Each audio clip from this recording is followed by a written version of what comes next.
All right, all right. We are live January 30th, 2019. One more day left in the month of January. Finally can get back on YouTube today. Don't know what happened last night, but was not fun. I had planned on doing a Batman, a Joker, and another Snake Eyes, which is 3 that someone ordered. So I can just get to them now. Almost everything that I've done up until now has been shipped out. I had to write one person for their address. I just got that. And a couple of others I am actually bringing to the North Texas comic book show with me this weekend. So the other ones, hey, good afternoon, Joe. Good afternoon, Chris. Good afternoon, AG.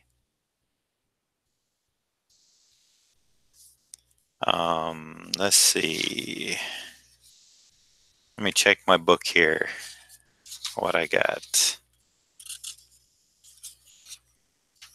And hello, Chris Wilson. So let's see. Those are all done. I think I can go to this next page.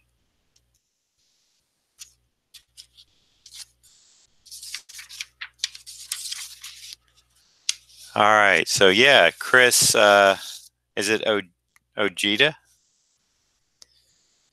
I am working on yours this afternoon.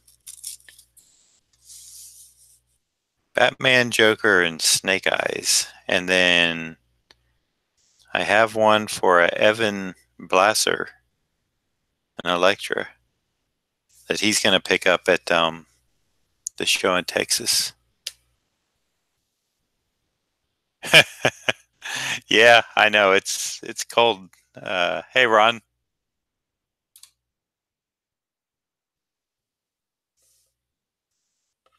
Man, I don't know how you guys do that cold weather like that.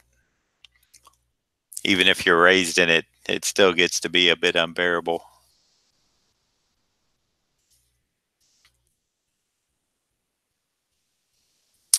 So like I was saying, I went out and mailed everything. The only ones that did not get mailed were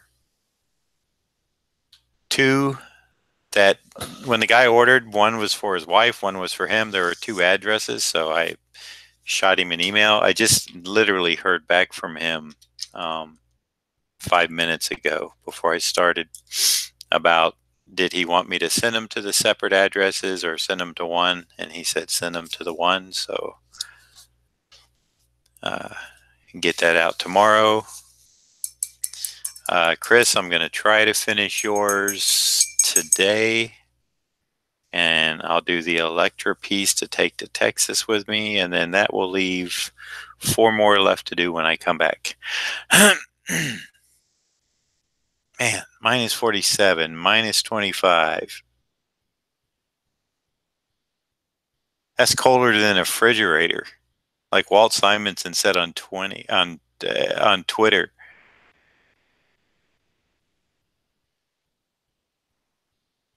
Yeah, it is, Ron. I think it's around 53 to 55 here. I'm kind of curious now. I went to the post office and I didn't bring, wow, 47. Man, that's not good. I thought it was a little warmer here. Well,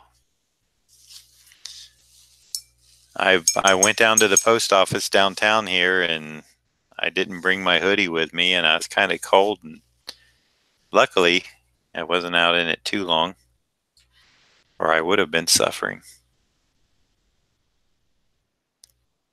Yeah, that huge cold front that came in was supposed to really pound the Midwest and stuff last night, and I suppose it did.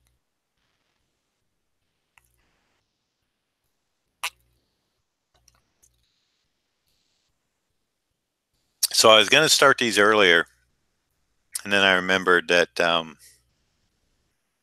my friend Tom, uh, who runs the Daytona Beach Comic Convention, was stopping by with some information for me. So if you if you got alerts, multiple alerts of me switching time, that's part of the reason why I I had Tom come by. I had to uh, talk over some stuff with him. Then I had to get to the post office. And once I got back from the post office, I went into my big cartel store, and anybody that got a shipment today should receive an email from Big Cartel. I like that new feature that they've put on.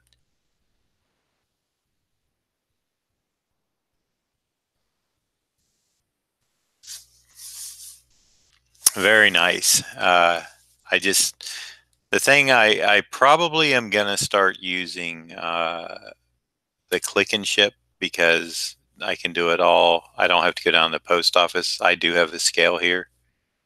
I had the girl walk me through this kind of the steps, like, what she was doing with the package. And they are all insured for $50 now. So everybody has insurance. They got mailed out today, except for the one going to Belgium for Killian. Can't insure that really. That doesn't, for that it doesn't even need a customs voucher or whatever that is that you fill out on the larger packages. Those, anything that I get foreign from now on, I'll still have to go to the post office, and I gotta get familiar with the old click and ship. I used to do it occasionally before, got away from it. Um,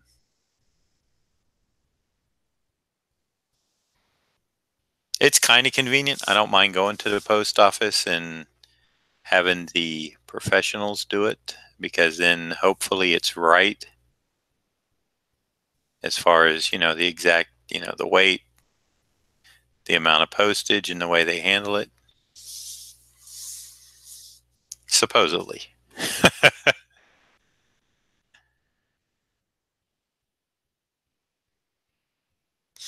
Well, Chris, I'm gonna try to figure it out. I know a lot of people use it, and like I said, I did for a while years ago, and think I think really what got me away from Click and Ship was I think they've made it more friendly for customs forms now. But at the time I was using it, I think that for some reason I think I always had problems with the custom forms.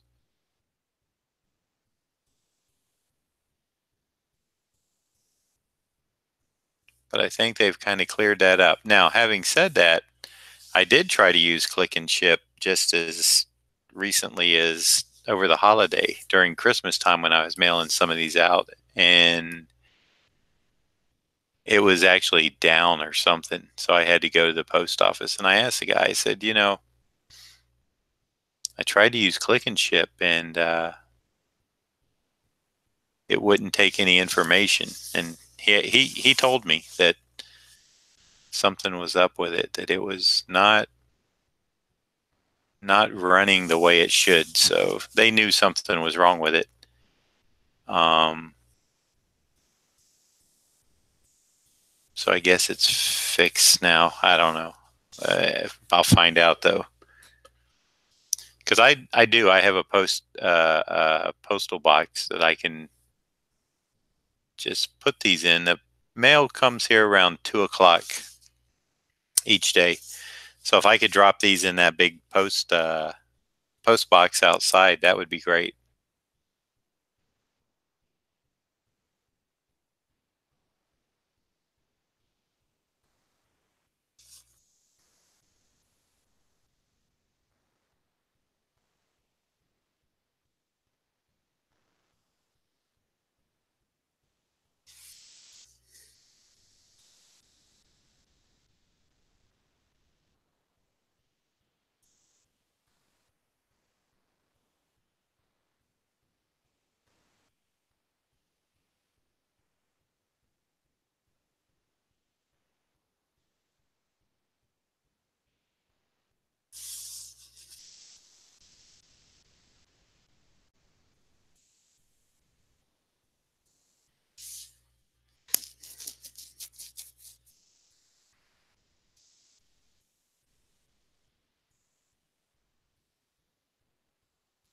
So I didn't put in Twitter or anything that I'm streaming.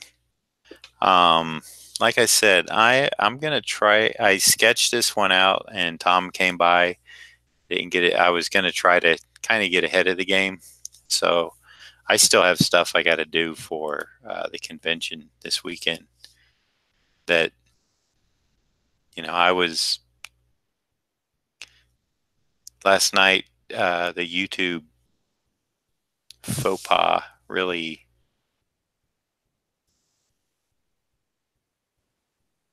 It's like if it can go wrong, it will go wrong. That's the first time that's happened to me, but it was very frustrating because I did have a plan to get these done before I left, and now that's not going to happen. So I hope everybody understands, and we'll just be a week later. So be a little patient. I'm sure y'all will be. Got a good following here and open communication. So I think we're good.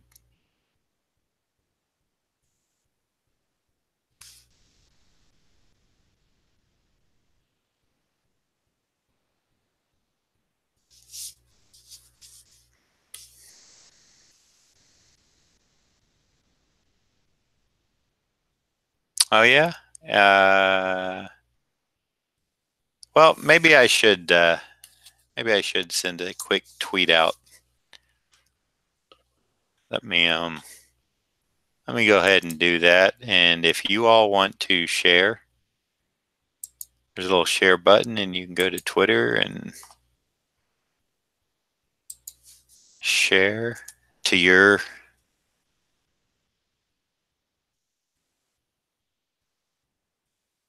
all right.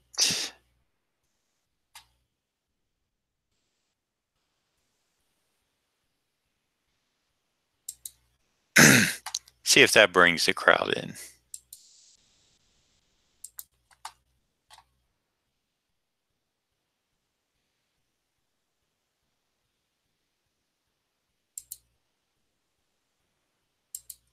We had a good crowd. When was that? Had like 12, 15 people watching the other day I think it was the 10:30, and I went to around 1:30. Yeah, yesterday, I guess. Man, I'll get I'll get the time and day straight sometime. But yeah, I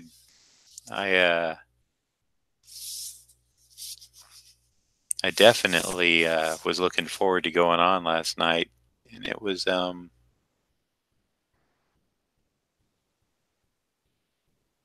it's quite a letdown. It was odd when I got back from eating dinner at my house and went to my scheduled live events. It was gone. I could still get to the view page, but I had to do that by going through my tweet.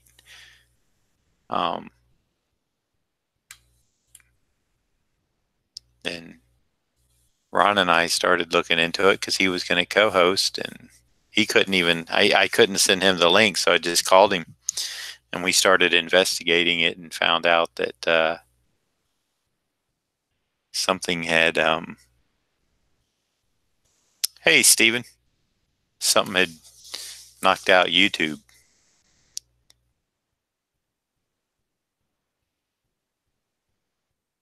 Stephen, I mailed your Spider Gwen out today. I had actually, that was one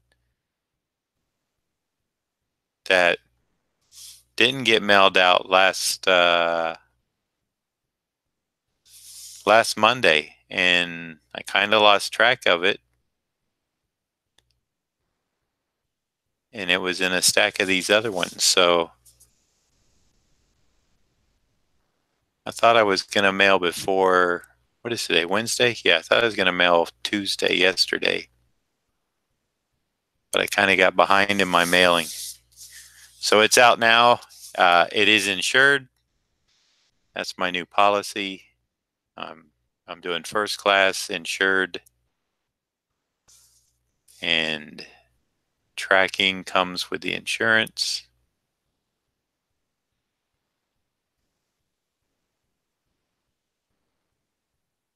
And what I like about using the big cartel store, or any actually e-commerce store, is, although once I kind of go over to click and ship, if I can figure that out, I can be able to store addresses for any of y'all who order again. Well, it won't happen this time, but it'll be in there. So, but still, I like that big cartel, you got to put in a shipping address, because sometimes I think both of us, both myself and the person ordering, thinks I might have the address, and I look for it and can't, and then I got to send an email.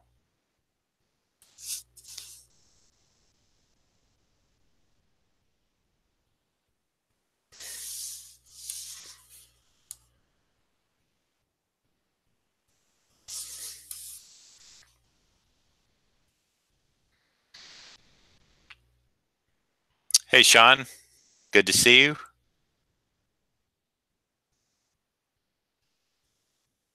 Don't know how long I'll be going today.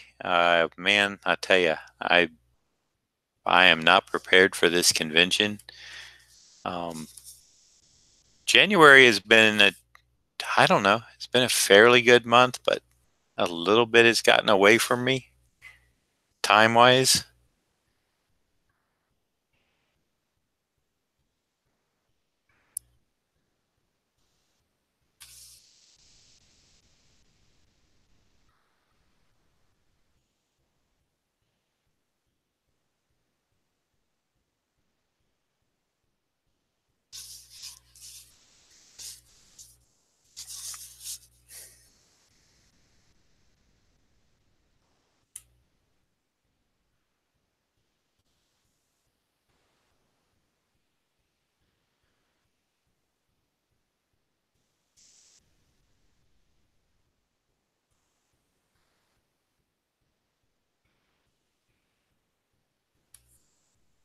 At least I'm in well, I would say warm place, but it's not really that warm, but I will say warmer place than a lot of you guys. So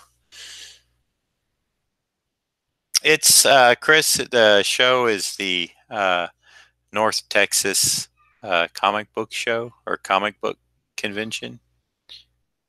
I was there last year. It's in Dallas. Um, they just call it the North Texas Comic Con or comic book show. I'll be there. Mike Zeck will be there. Neil Adams, Larry Hama. We were all there last year. It was good show. Um, Concentrates on comics. Another plus.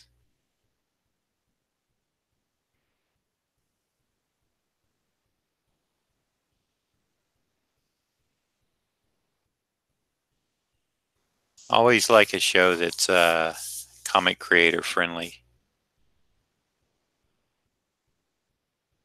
And if a show is handled right, some media stuff is good. It all just depends on, at least for me, it depends on how much media is mixed in with comics. If it's like the majority is media, then sometimes that show's not going to be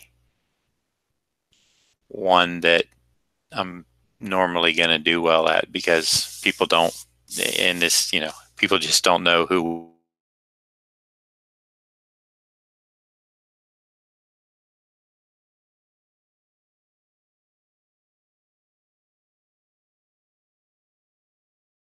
were.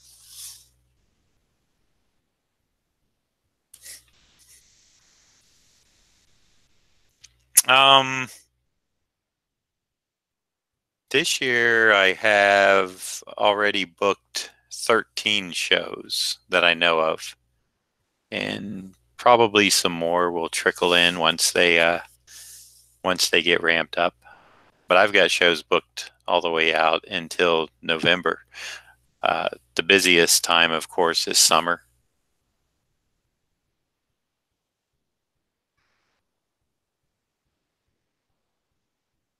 like June, July, August.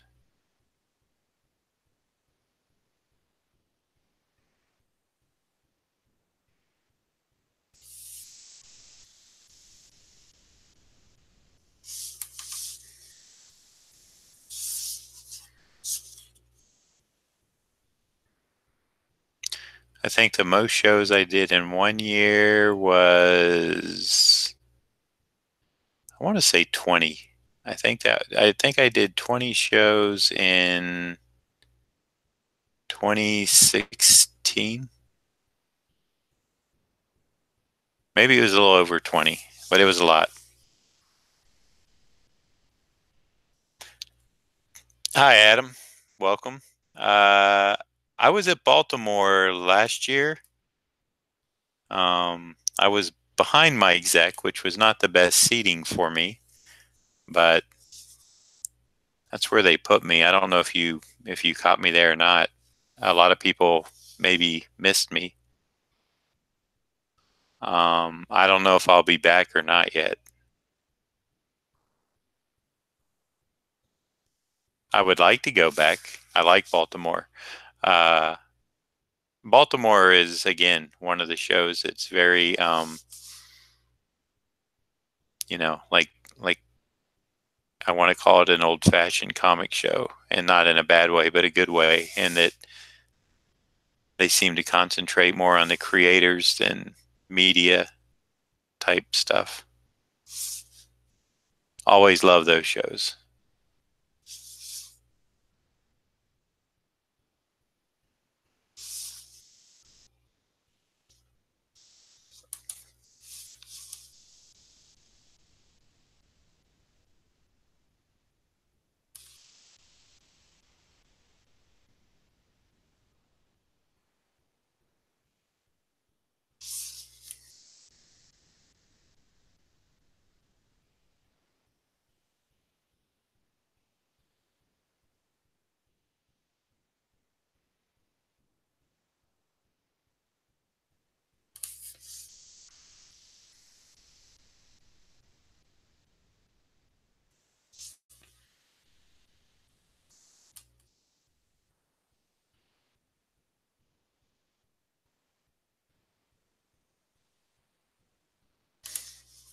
Actually, Baltimore last year, that was the last show I did last year, and that was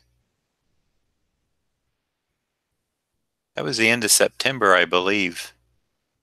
So I haven't been to a show since then. Well, I take that back. No, no, that was the last one.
Yeah, I like sports.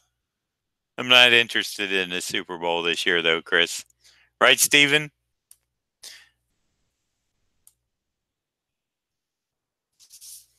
The Super Bowl should be played by the two teams that aren't in there. Steve is our resident Patriot fan, so me being a Dolphins fan and Ron too, he gets a little abused, but it's all in good fun. We tease him,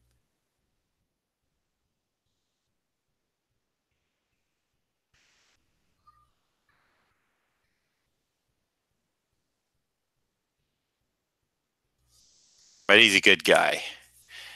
I I I would root for his team if I could, but as a Dolphins fan, I have to by the brotherhood, I have to root against the Patriots at any cost.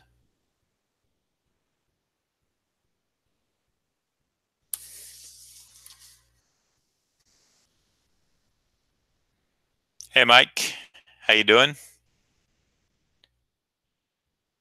Adam, the character I like working on the most is probably Captain America.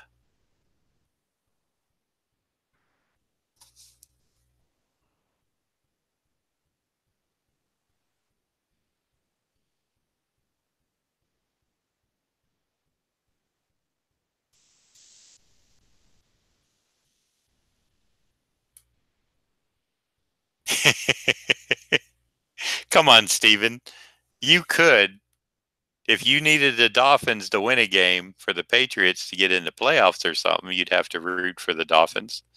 Although, when would that ever happen? Well, if they had to beat, like, let's say the Patriots were not doing good and they needed help from the Dolphins in the AFC East, that's when you root for them.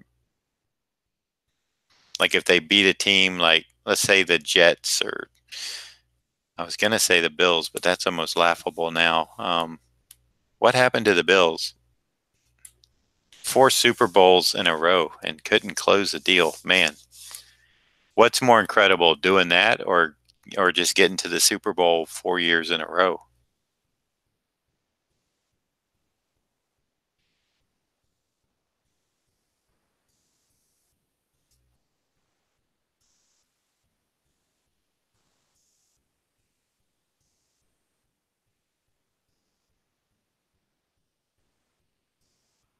And poor Jim Kelly. I mean, that just must be,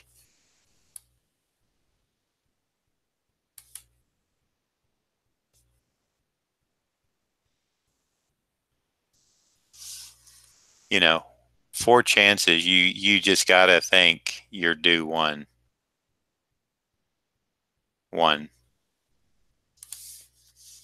That's a record, I think, like the 72 Dolphins perfect season. That's a record that I think will stand.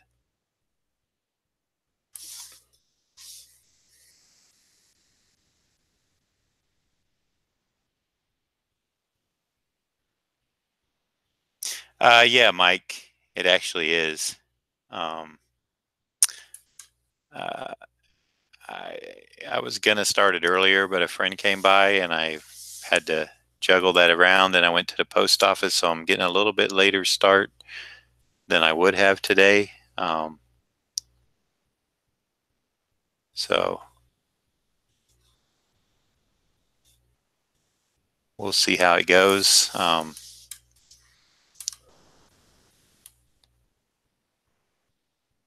I'm still very unprepared for the show that I'm leaving for on Friday. I got some stuff I need to do for it, and I kind of had it planned out last night, but that plan got nixed.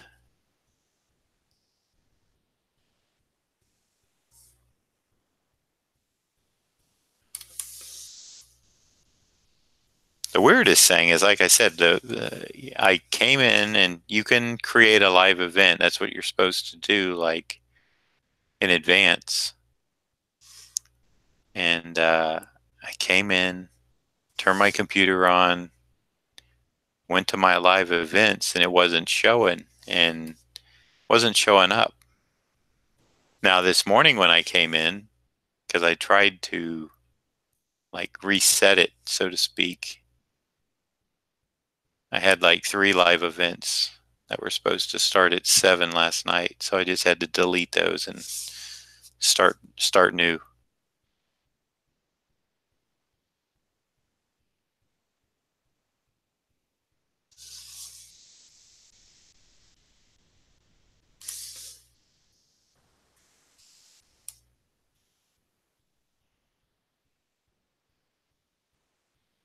Well, there you go. See,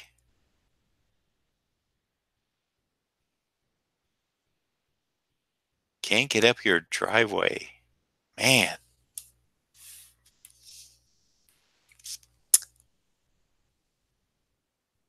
Well,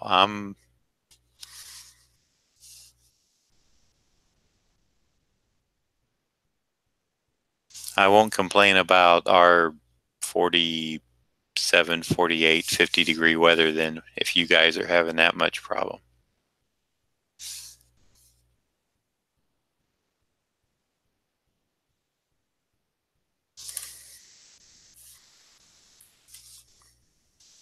Because that's some serious cold right there.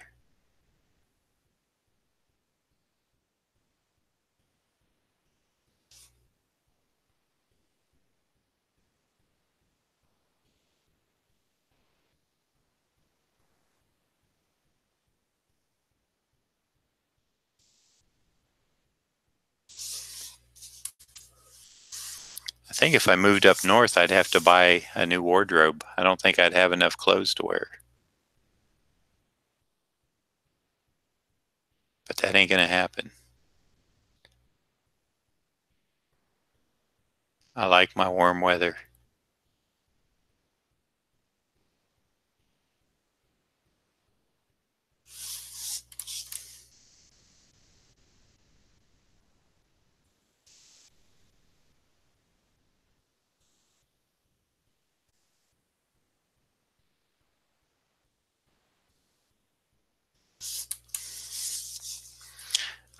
You know what? I think I'm getting a little too, I need to go a little more John Beatty on this. I'm getting a little too Neil Adams with the rendering, and that's not me. I'm more, shadows.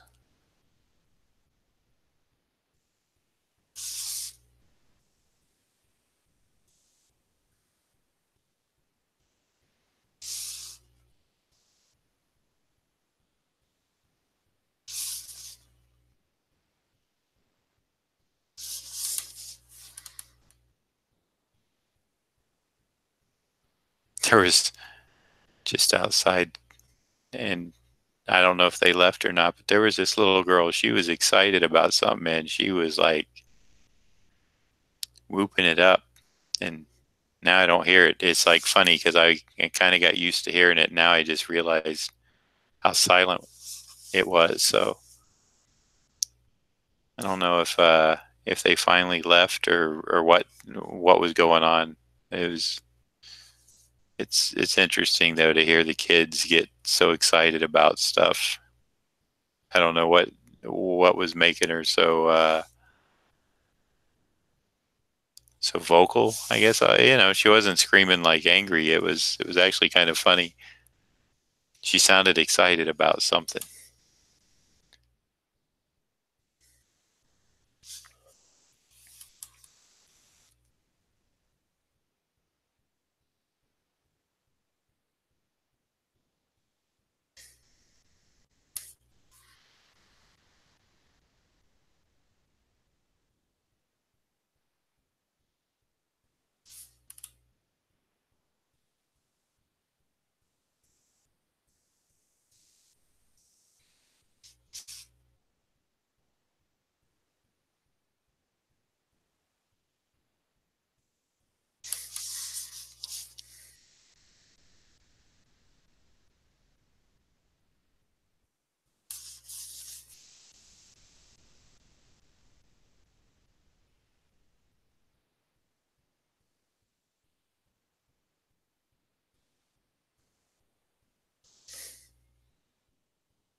Let's see. 500-foot driveway and the snow is super slick. Oh man.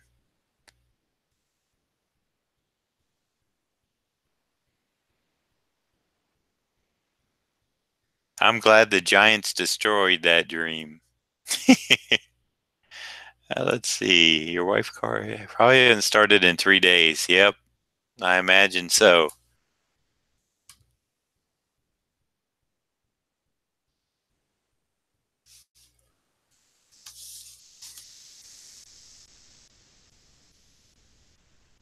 Tell you what,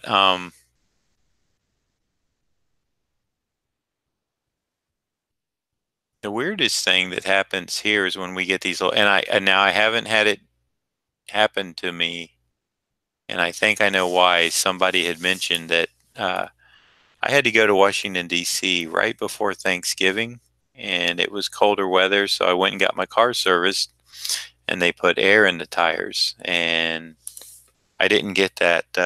When the weather changes real quick, it can deflate the air or something, makes the pressure change. I didn't get that, and somebody asked me, did they put? I think it's nitrogen in for air, and I didn't. I didn't know, but it must have been because I haven't had my light come on to tell me that my tires are need air because the cold's squeezed it out. So I think they must have done that, and I didn't know that was kind of it. That might be something that they do now. Standard procedure is put the nitrogen in. I'd heard of it before, but I didn't know if that was a specialty deal or if you had to ask for it or what.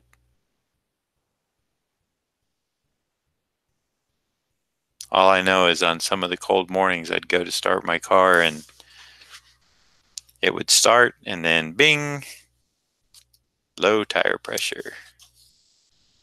And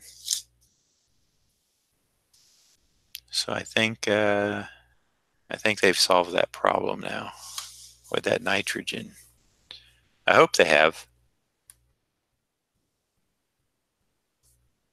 What's pretty amazing though is when of course, when you run on the tires, the pressure starts to go back up because I guess because they heat up, but it never gets back to where it should. You always have to wind up taking it in and having them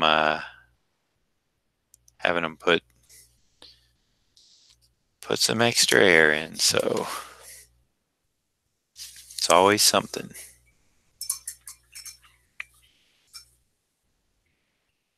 A micro blizzard. Wow. I was up in New York City in the 80s when they had like one of the worst blizzards on record to that, whenever that time was. Um, Probably was around the mid 80s, and I did not enjoy it one bit. But I guess you're not supposed to. If you do, then you are Mr. Freeze.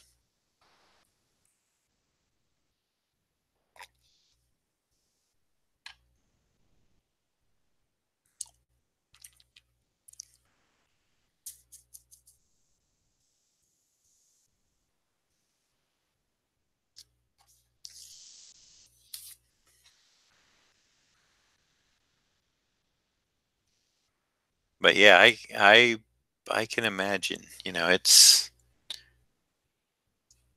cold here in Florida. I can only imagine. Well, I mean, I do have some experience with the cold weather. Now, granted, it's been a long time.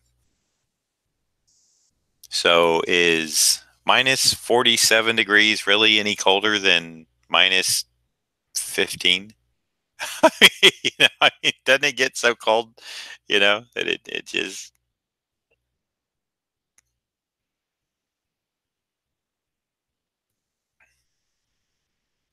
I have, well, actually, in my office, I have what do they call it now? It used to be Bright House Spectrum, and it's not high speed by any stretch. It's just what they offer. When they rent you a place, they'll offer you internet, or you can get your own. Now, if you go get your own, being in a commercial building, you can get higher speeds. But man, it's almost $200 a month, versus the $50 a month I pay for the slower, what they're gonna include if I take them up on their offer. So it's been fairly decent, the internet here. I've noticed a few lags,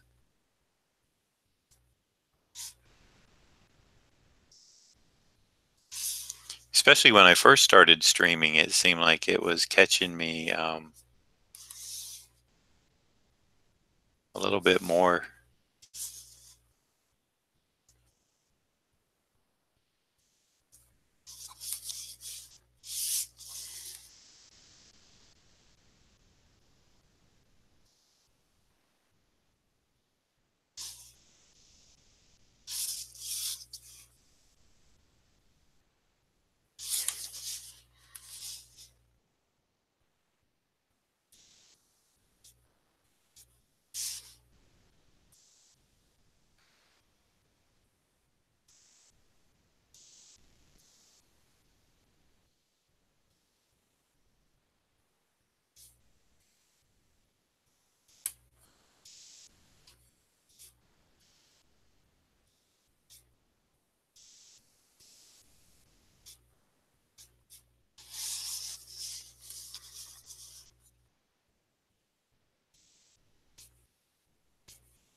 I do have direct TV at the house, and that's what powers everything. And I will say this: it's still, yeah, it's still a satellite dish, and when we have bad weather, it usually, here's what it affects. It won't affect the TVs. The TVs may still get a signal. It's really weird, but the actual internet will kind of go on and off. So I can't figure that out to save my life. I'd figure, like, hey, if one goes out, why doesn't the other? Kyla, how you doing? Happy hump day to you.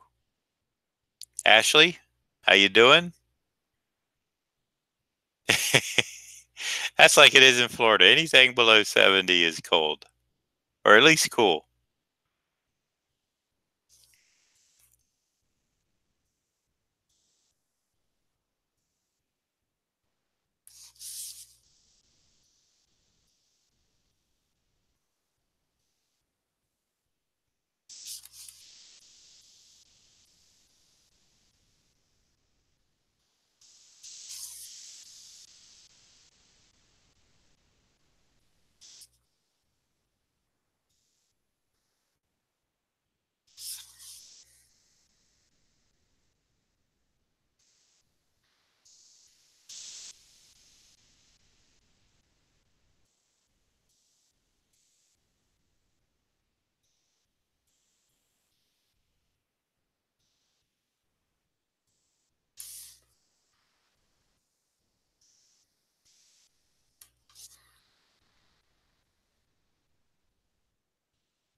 Well, just devoured a Philly cheesecake. Hmm. Well, I guess somebody's gonna be out running tonight, right? Or maybe not.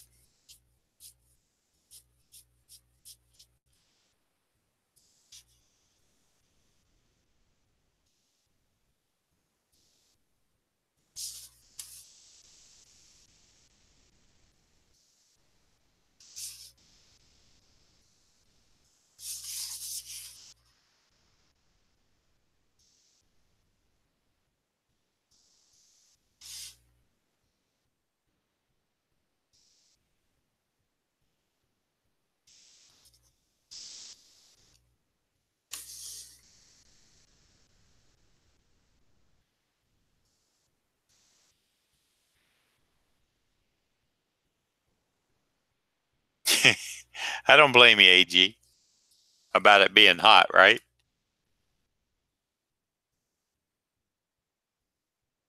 Just remind them how cold they were.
Was it just plain cheesecake, or was it what kind of topping did that have on it? Raspberry, strawberry, blueberry, chocolate, or the works?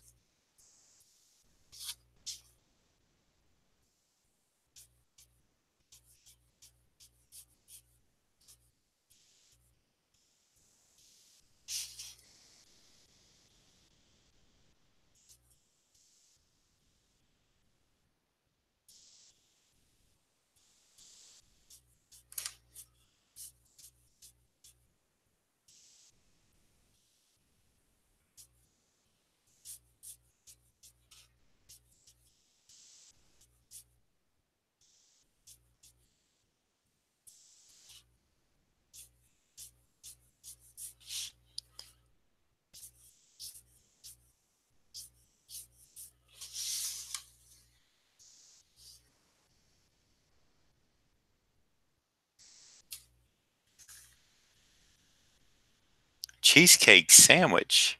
Oh, I have no. Oh, cheese steak. I thought you said cheese. I had cheesecake on my mind.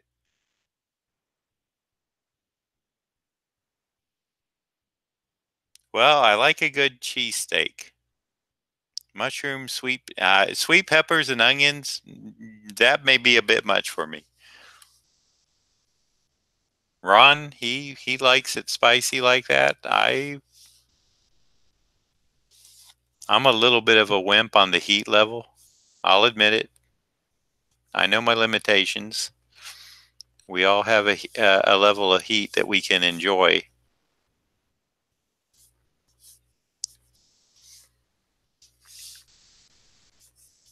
and I usually like to stop it before I burn my tongue, and then I can't taste anything else the rest of the meal. But that sounds like pretty good. Doesn't sound like it's overly hot. Sounds like I could maybe handle that.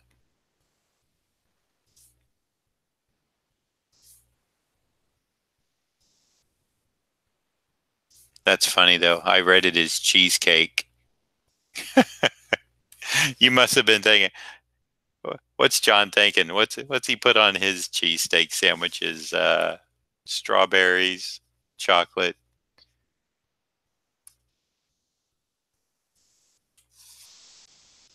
Maybe I was thinking of cheesecake.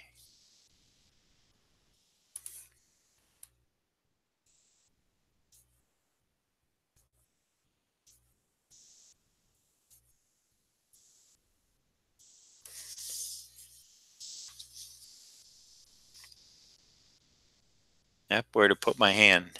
Ink's wet.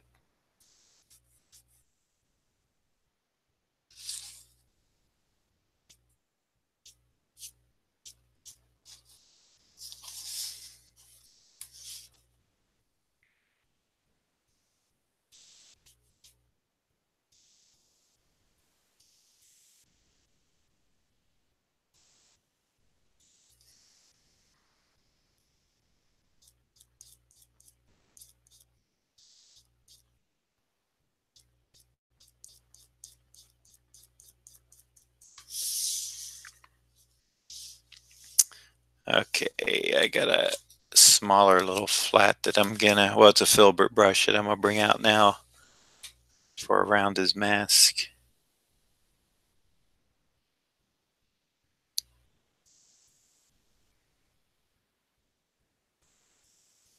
Now that does sound good. Horseradish cheese sounds really good. Yeah. I hate to admit it. I'm more of a savory flavor eater, but I've been on this dark chocolate kick for a while now.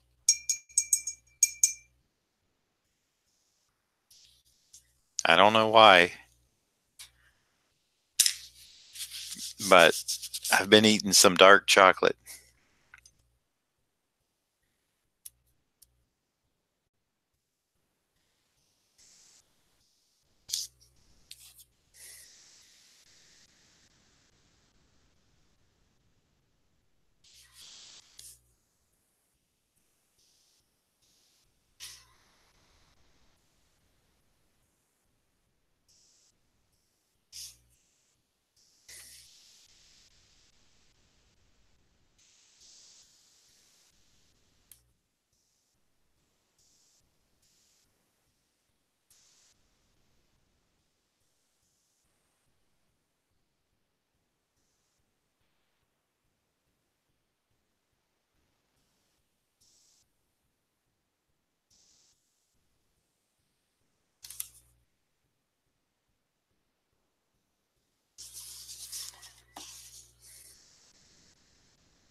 That's right.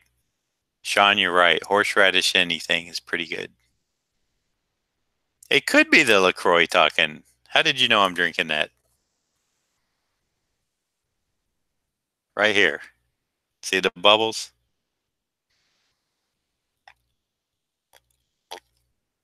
Ah, tastes good.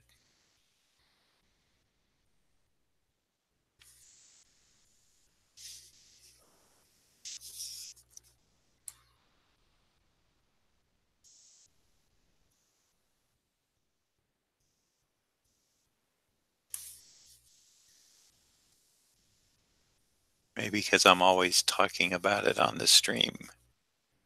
That could be a giveaway.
Um, that was a bottle of 1976 Dom Perignon, Ron. Sean, I I had a I streamed back in like 2010 and 2011 when Ustream was kind of like the thing to do, and I always enjoyed it. Uh, and I met a lot of people online that were either fans or friends or both. And I had been wanting to do it again, and last year got kind of I really wanted to start it. Well, I guess I did start it last year. I wanted to start it at, I guess what I need to say is correct myself. I was gonna start at the beginning of 2018, and it just got put off. And then when I had some downtime uh, from conventions and stuff, I kept thinking about it, and I wasn't sure what to do. And one day I had some. I think I was just filling in blacks on a believe it or not, a snake eyes drawing by Mike Zeck. And I thought, well, you know what? I'll stream this. It'll be easy. And it's still available. If you go back in my archives, you can still watch it and see it. And during that stream, AG came in, and I wasn't sure if anybody could hear me. I mean, I was pretty sure they could see me, but I wasn't sure if the clarity was good. So AG was in the room, and I started asking him, if you can hear me, can you just type, yep, yes, or can hear you fine, or volume's low, or whatever. And so AG was really, truthfully, my first. I think he was even the first subscriber to the channel. And so, actually, the reason is just other people were doing it, and like I said, I had done it before, so it wasn't anything strange to me. And I just figured that the other part uh, is if I was streaming commission work, it would help me um, if I had people keeping me company, kind of like, someone in my studio with me. It would keep me from maybe getting distracted, uh, and I could interact with them and get the work done. So that and answer questions, just kind of, as Chris Doe from the future says, share your knowledge with others. And he had encouraged me to do a YouTube stream, and so slowly I just got into it, and it's very I like it. It's a little bit of time to do setup and everything, but I think the payoff, it's nice to have the videos. Yeah, that's cool that you remember Ustream, because uh, I don't know if they're still around or not. And I had watched a friend of mine stream on Twitch, Eric Canetti, in the mornings. He's out in California, but he would stream until like 10 o'clock his time, when he would have to. I don't think he has to go into work. I think he works remotely, but he'd have to around 10 o'clock if he had a meeting. So he was like from 7 to 10. And I thought about doing a Twitch, but I just don't like their interface. It's too cluttered. too much stuff happening around the borders. So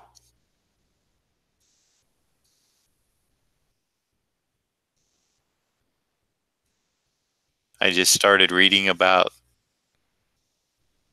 online, doing research on YouTube and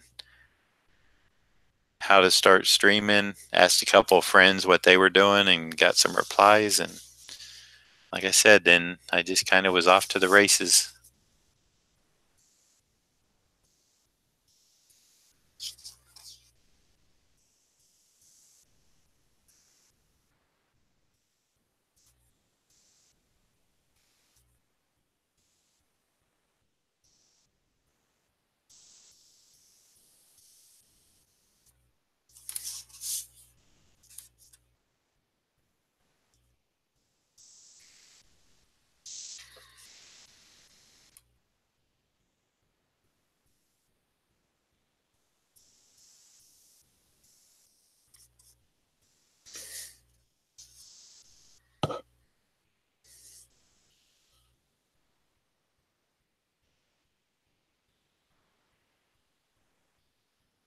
That's true. Twitch is aimed more towards gaming, and like I said, it's the interface is very distracting, at least to me. Even when I'm watching somebody else, it kind of gets a little bit distracting at times.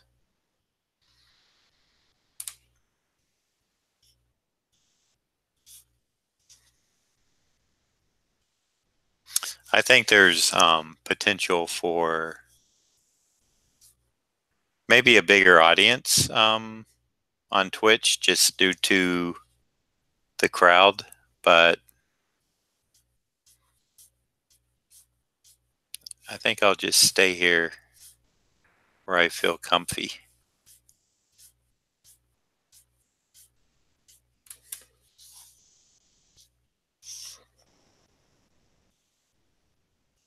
That's Ron and I were trying to figure out if I should do like a Facebook stream or something, and I was like, nah, it's not the same.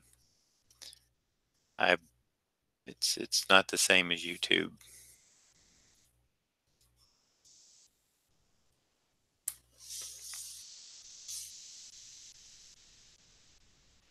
All right. I think we got Batman about done here.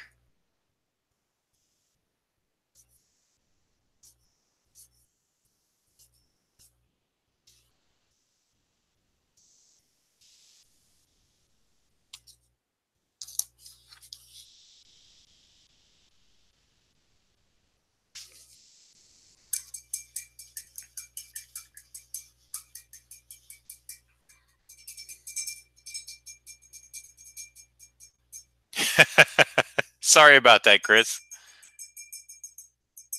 I know the frustration. Believe me. Uh, like I said, my internet speed here at my office is not that good. And let's see, I got my iPads hooked up, my laptop, my desktop, and is my phone on Wi-Fi? Yes, it is. I am probably taxing my Wi-Fi to the max right now. I'm surprised. I'm surprised my stream hasn't started lagging.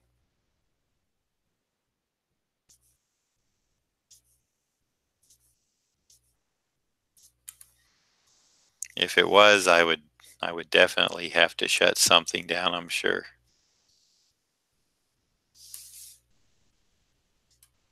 Okay.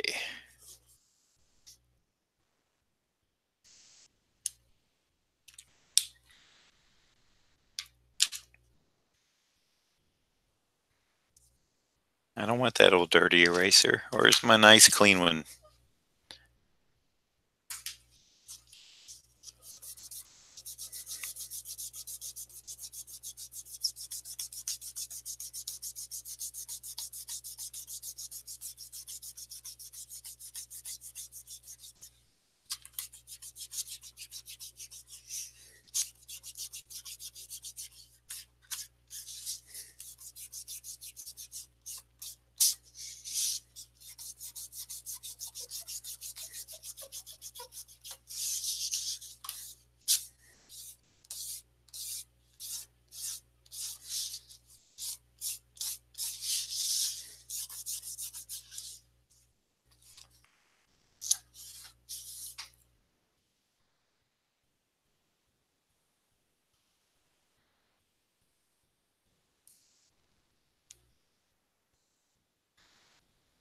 Thanks for the clapping, Mike.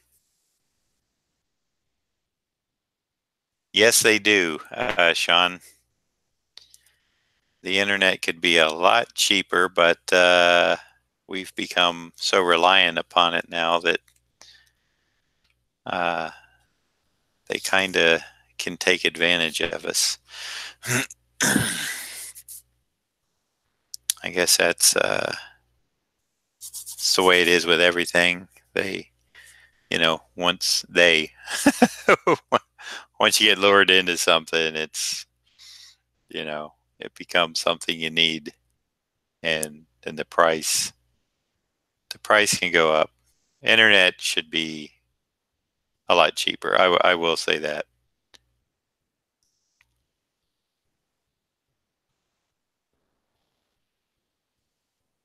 The great thing, though, is it seems like almost any place you go these days, you can get free internet.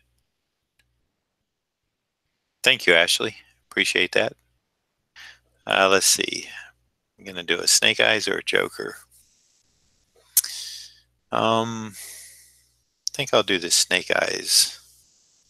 Joker might be a profile, I was thinking.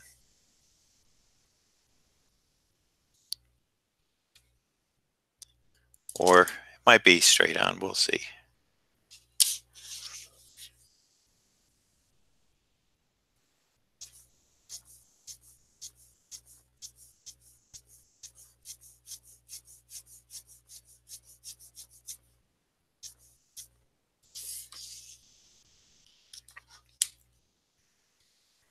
So I think we'll call Batman done, and I'll put him down and leave him be. Quit fiddling with it.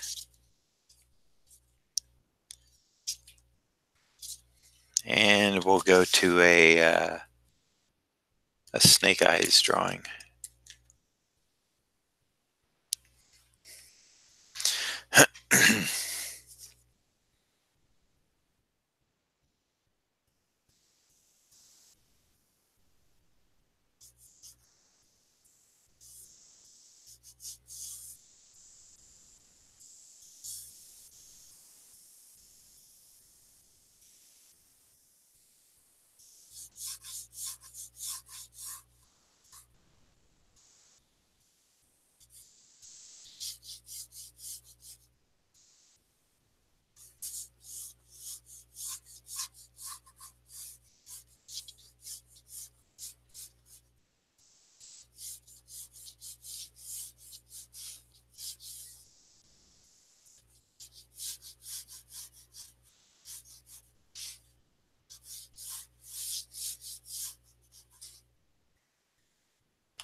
Ashley, your drawings went out. I don't know if you heard, but everything that I could get out today did get mailed out. Um,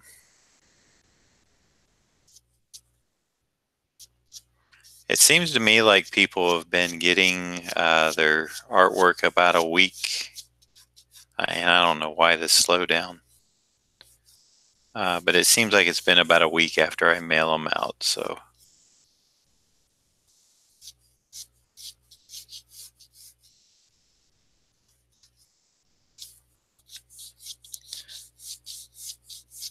and it is insured with tracking.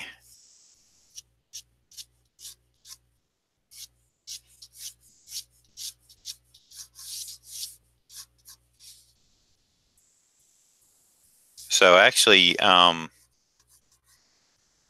maybe you can let me know if you want. Did you receive an email if you've checked it from Big Cartel has this little feature when I put the tracking number in uh, and ship it, it'll send you a message with that tracking number, and you should be able to punch it and check where your package is.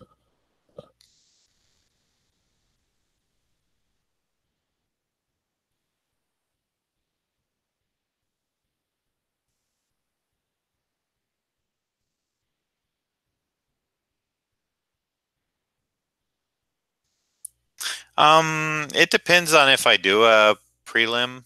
Like, for this, I'm not. I'm just doing a quick sketch, Sean. But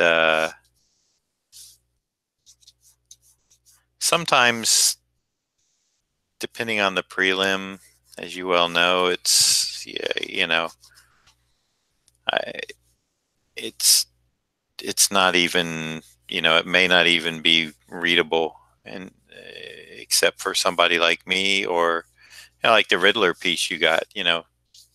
I could see that. I could understand that because you've got the original, and that was fairly tight for me as a prelim. Um,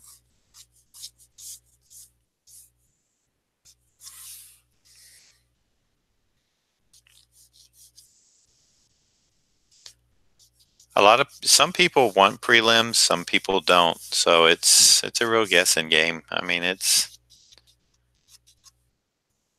hard to, it's hard sometimes to try to figure out what people want.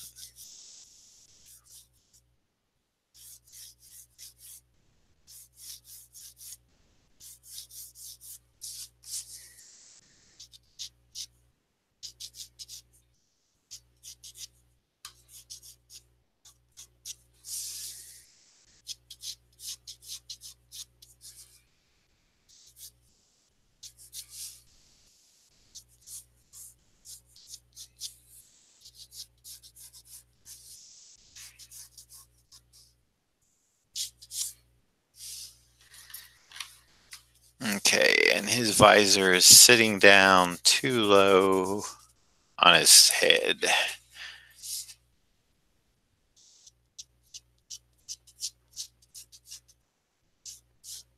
I do like your thinking, though, Sean. You got uh, you got some good ideas. I do appreciate you sharing them with me.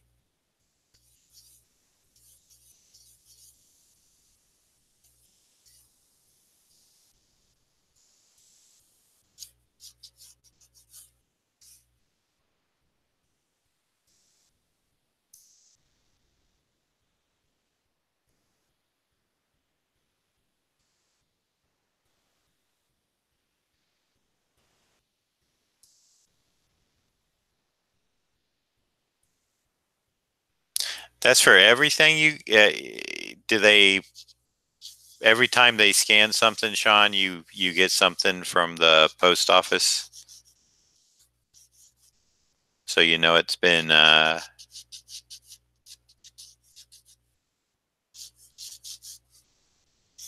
something's been shipped.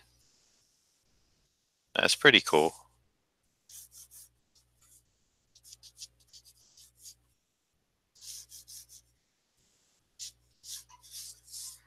I'm waiting until I come back to ship both of your pieces, the Punisher and the one you just ordered. The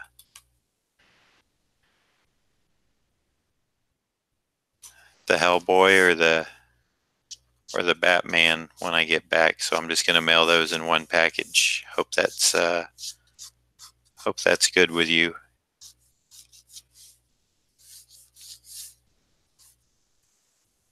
I'll be back Monday. Um, I'll be back in my office Tuesday. Hopefully, I won't be too tired. This is my first convention of the year, so we'll see how it goes.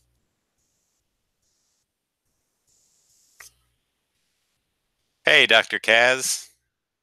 Good afternoon, sir.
Thanks, Sean. I appreciate that. And yeah, that's pretty cool.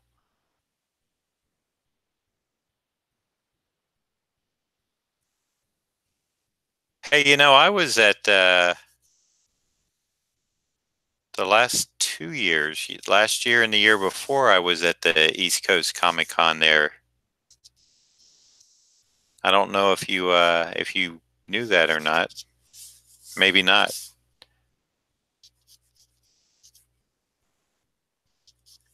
Or maybe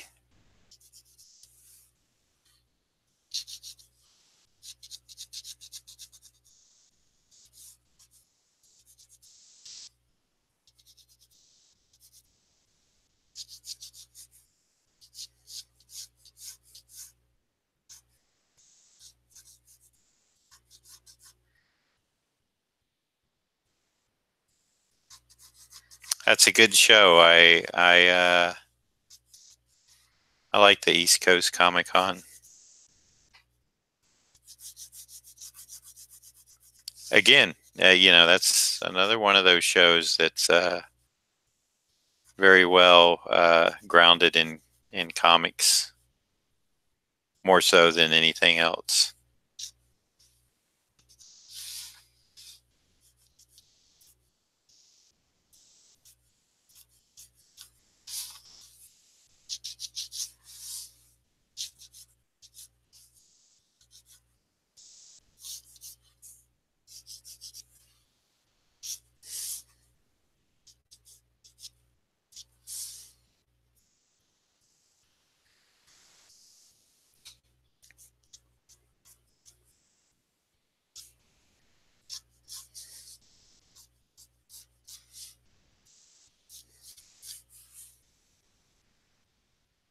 Yep.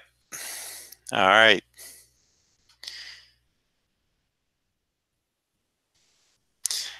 That's usually where I'm at, right next to Mr. Z. We've been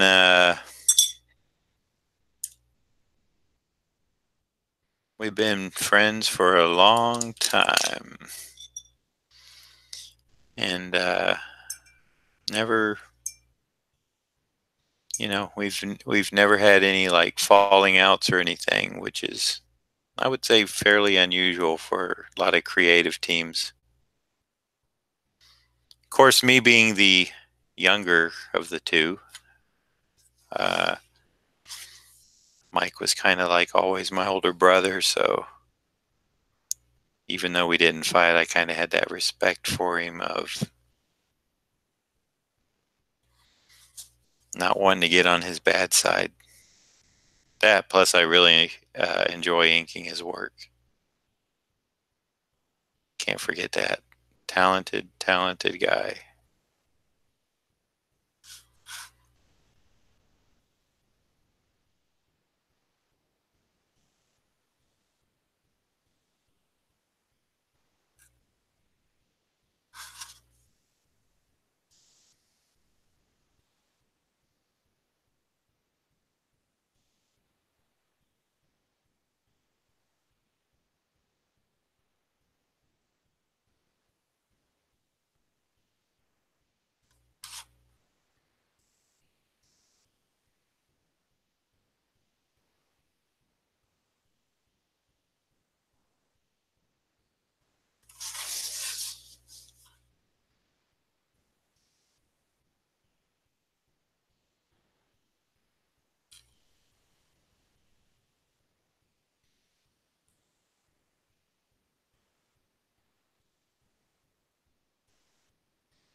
Now that would be cool, Mike. I'm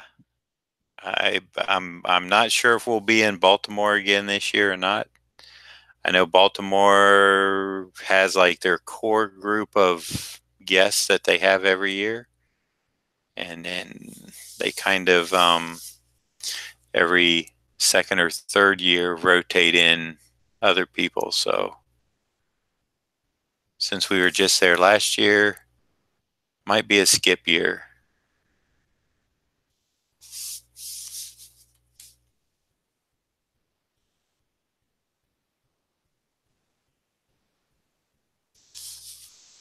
But you never know.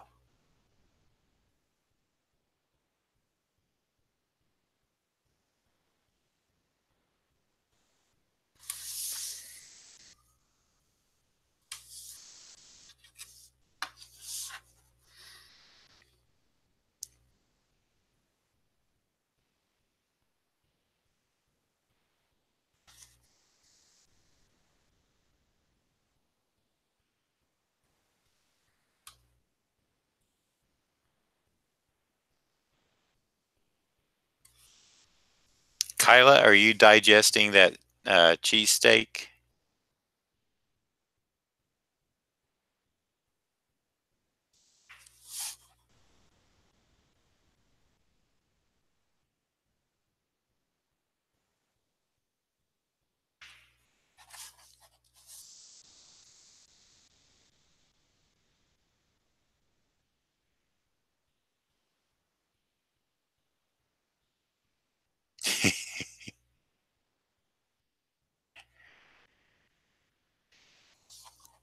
Yeah, yeah. Snake Eye solo movie is, it's probably the best way um, for the GI Joe.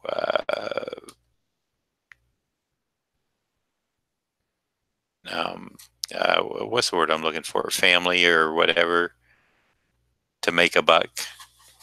I think more people are, Snake Eyes. I think is definitely the most popular character from what I know. So it only makes sense that they should, just concentrate on a solo movie. They can put other people in there too, but they just need to maybe keep it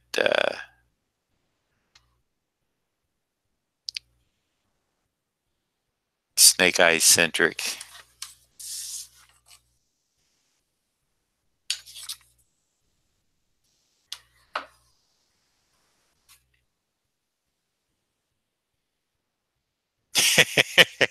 Yeah, isn't that the thing? You eat a lot of something for like lunch or something, and it's like I never want to eat again. Never want to eat again.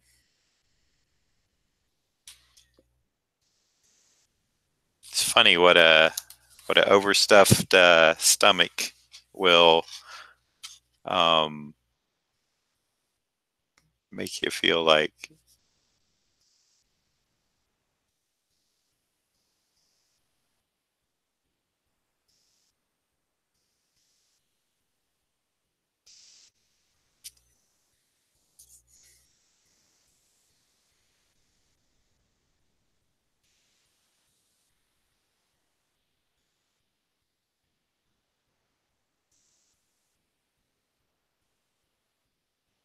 That is interesting. Didn't you say there was a documentary on Sean? Wasn't you who mentioned it? Said there was a GI Joe toy documentary or something on Netflix too. I got to catch up on some of this stuff.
Drawing environments. Yes and no. Uh, Boy, there's a good answer. Yes and no. They can be fun. Um,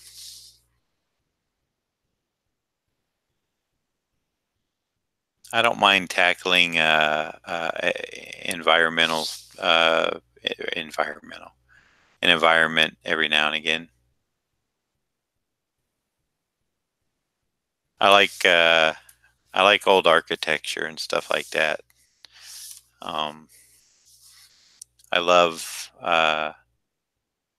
the nice thing about doing the show down in Miami, Florida, is you get to see all that nice old Art Deco.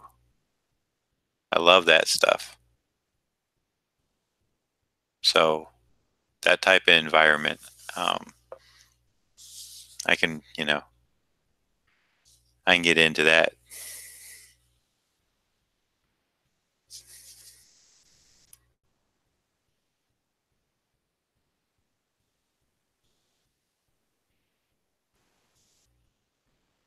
And with doing comic books, inking, and doing environments is also just um, part of the job because you can get a story that takes place anywhere. I know when I inked the Nom, it was in like jungle areas and stuff, but then it was also in villages and uh, other stuff. So it's a good variety.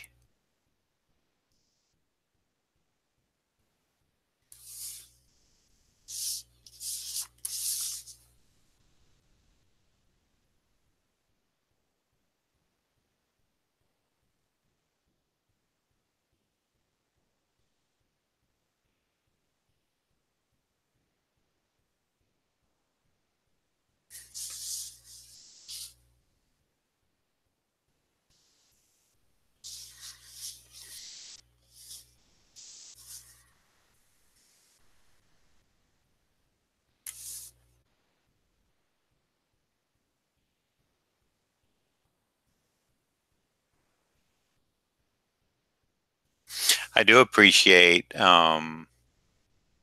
since you brought that up, I do appreciate good background artists who that's what they do is, the environments and stuff like either in animation or, you know, matte painting, that type of stuff.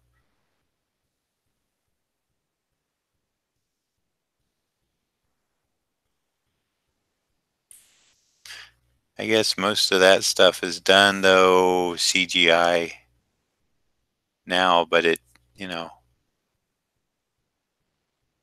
somebody still has to imagine it.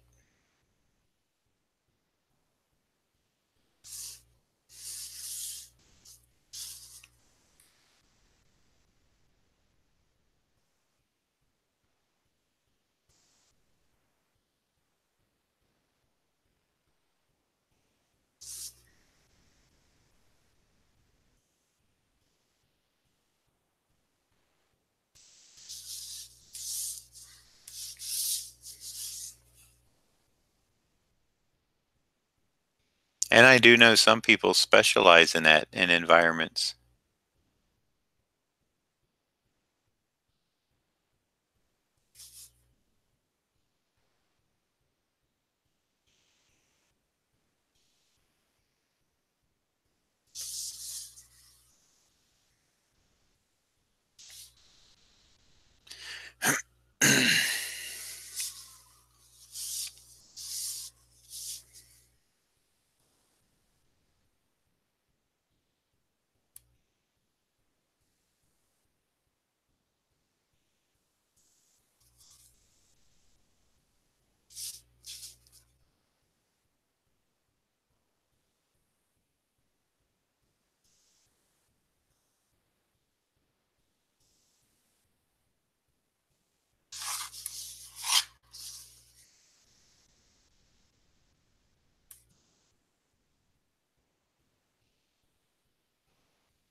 That's a good story, Sean. I believe it.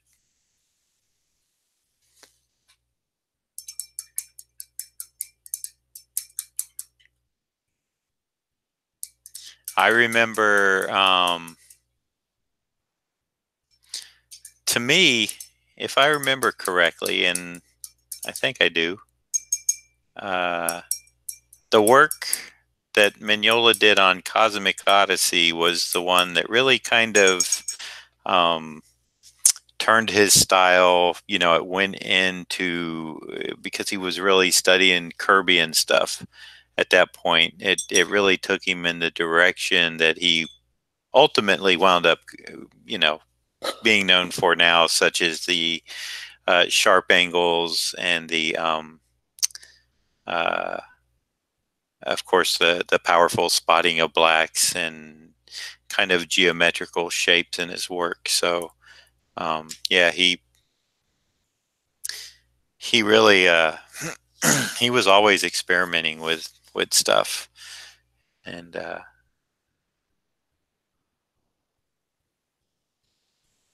I can't remember though if I think Cosmic Odyssey. I think that was the one, the first one. Um, I think it was before Gotham by Gaslight. And then the book, I think, where he really kind of took root in what would become the Hellboy kind of beginning look was Legends of the Dark Knight. I think it was issue 54. Um, very angular, very bold, very dark.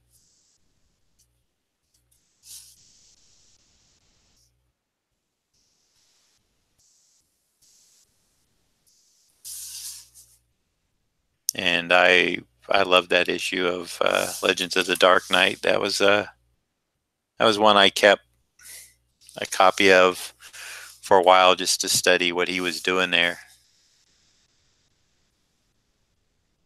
And speaking of which, Legends of the Dark Knight, I was actually the anchor of the first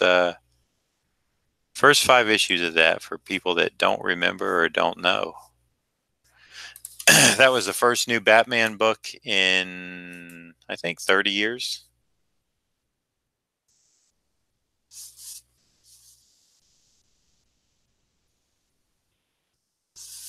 And I believe they finally, I think this year it finally came out a new release of Shaman, the first story, the first 5 part story.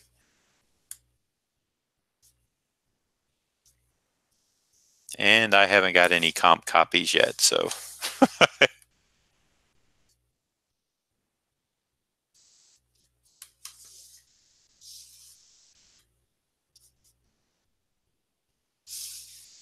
I know they had it solicited a year or two ago, and it never came out. But I'm pretty sure now it's available again.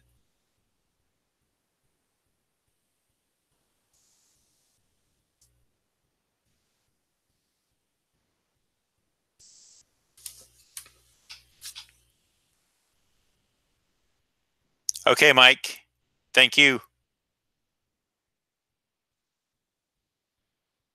Yep. Like I said, I'm not sure if I'm going to be streaming tomorrow. I got so much stuff to do for this show, but when I get back, I'm going to finish up. I don't have many left to do anyway, so.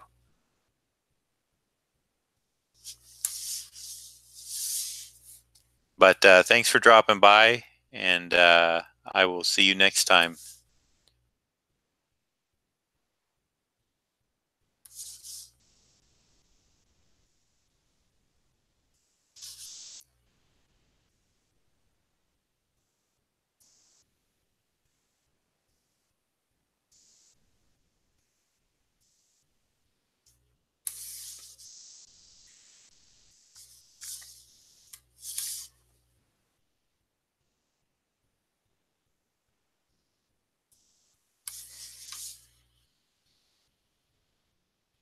Will do. Have a good one.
Yeah, that was a surprise to me, AG. I actually was doing a store appearance in Houston, Texas when that book came out, and I got picked up. I think I've told this story before, but I'll tell it again.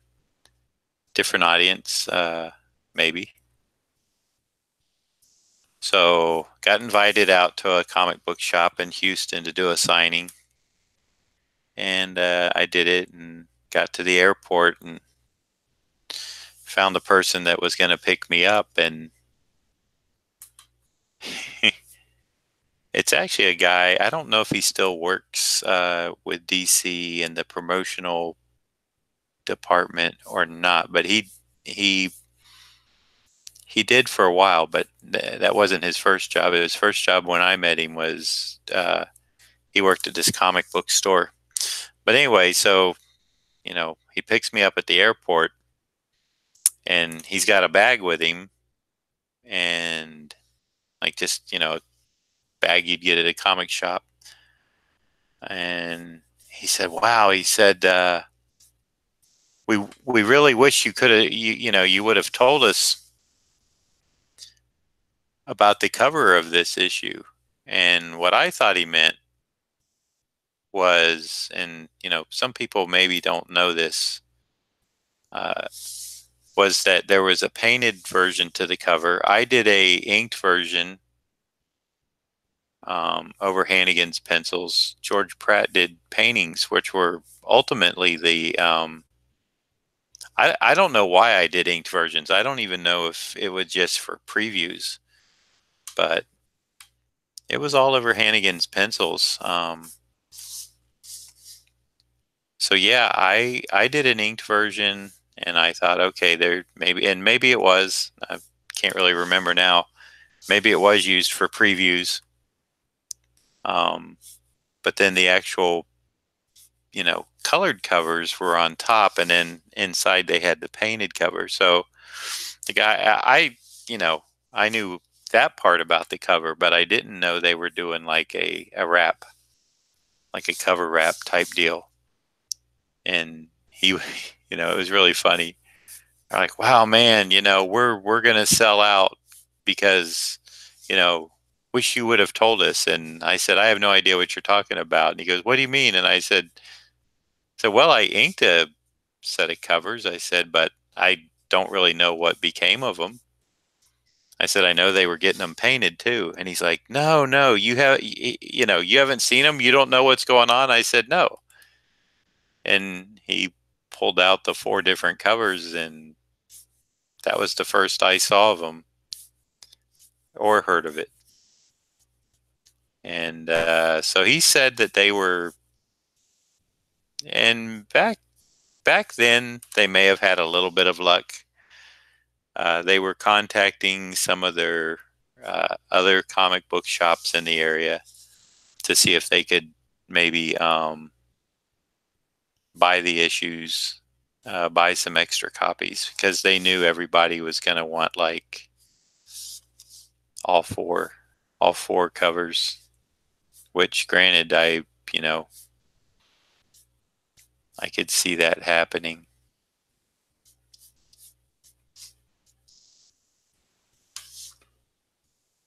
And so it's really funny. My friend Craig Zablo, he doesn't tell the story like he did one time, but he has a theory that uh, it was me that caused the downfall of comics in the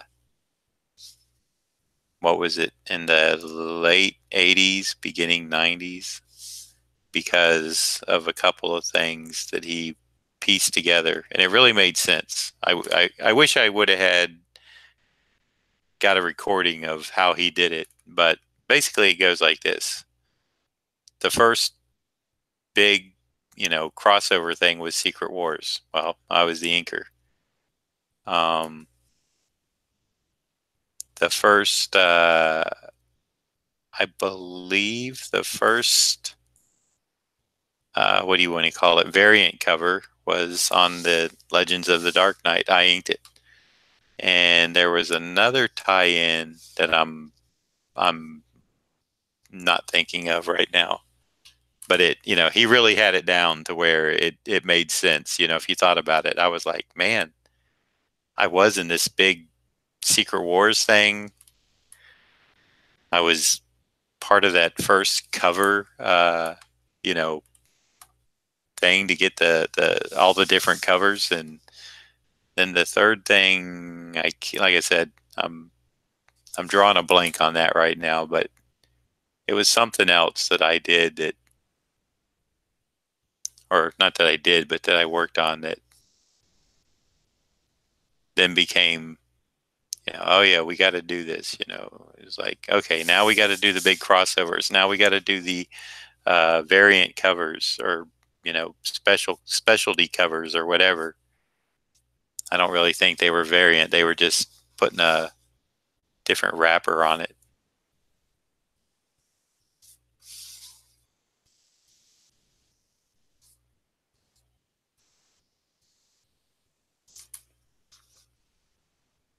But he had an interesting theory, and like I said, it kind of held true to the degree that you wanted it to. I mean, it's a bit of a stretch because there was a lot of stuff at play, but it was fun to kind of look at it that way.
I usually sign the front cover, um, Sean, not the inside cover, but the outside one, unless somebody asks me specifically to sign inside. I guess what the first cover.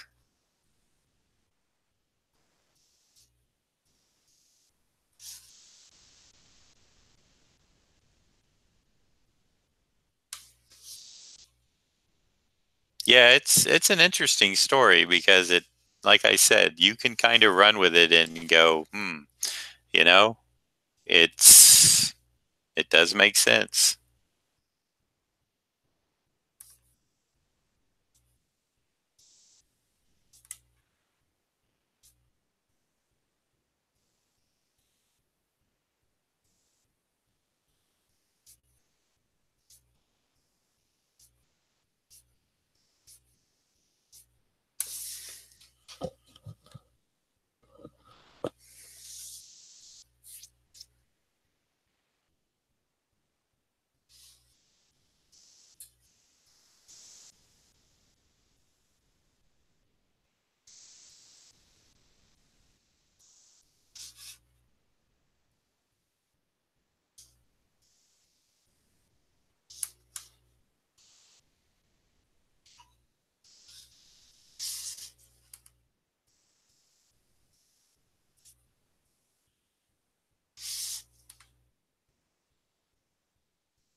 Okay, bigger brush time.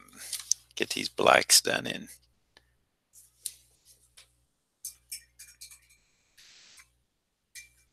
Hey, Ken.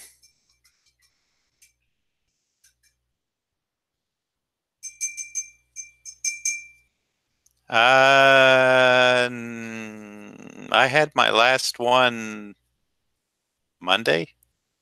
Is that the one you're talking about? The one Monday?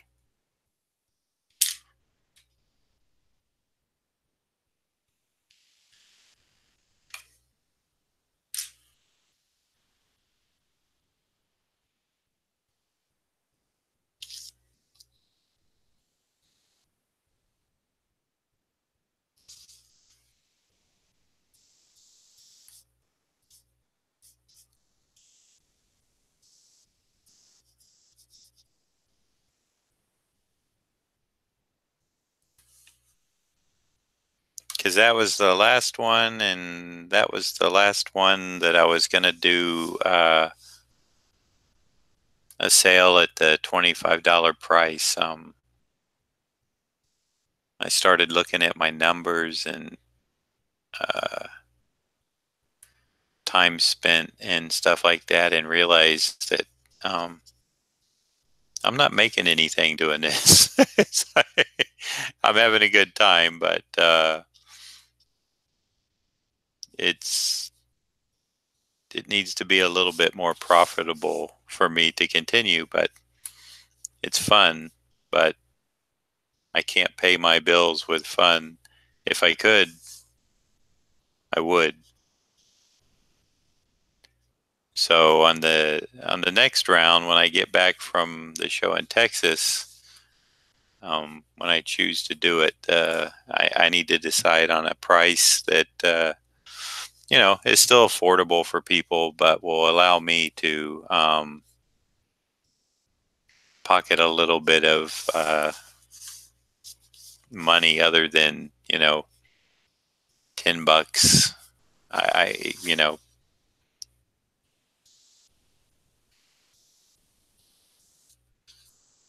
I know that's probably not what a lot of people want to hear, but like I said, it's it's just a something that I have to do realistically, not has nothing to do with anything but finally sitting down and going like, okay, I did this many drawings and it's fun, but am I able to pay the bills on it? And the answer is no, it cannot sustain me. So hopefully, that doesn't sound bad and it just sounds realistic, because that's the truth and that's the way I want it to be.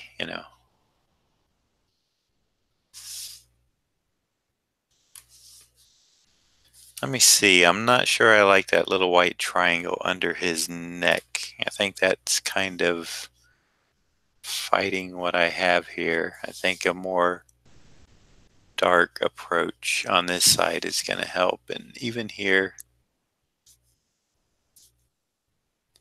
if I can.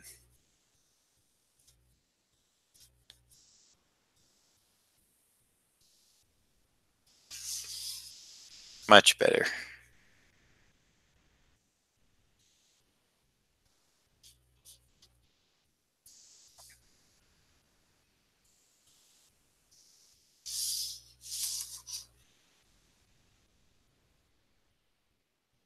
Well, I'm glad everybody seems to understand.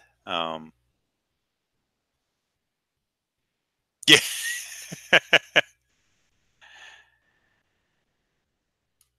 Yeah, you know, uh, the last one on Monday when I announced it, I sold the five that I wanted to sell in like 8 minutes.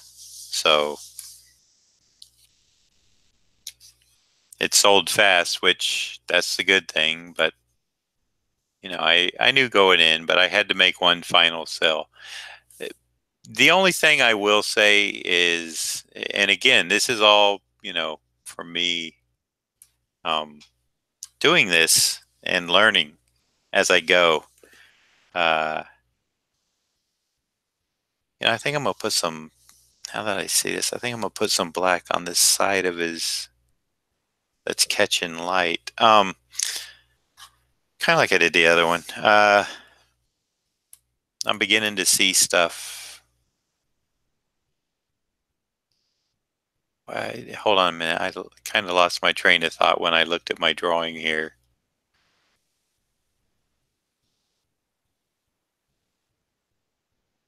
Oh, I liked the idea of selling out. That's fun.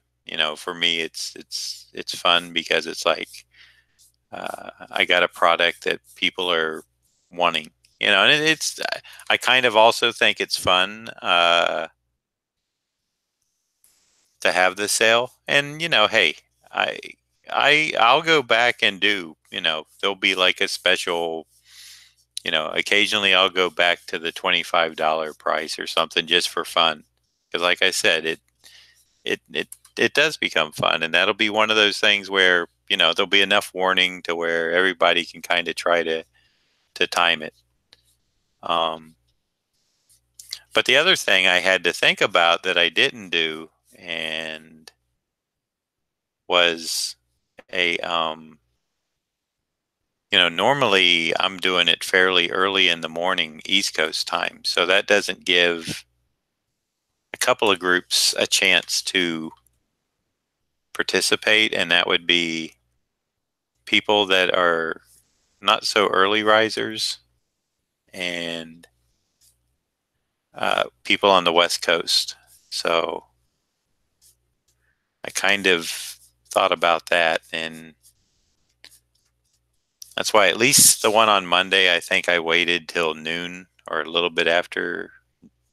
It was either at high noon or maybe 5 minutes after or something.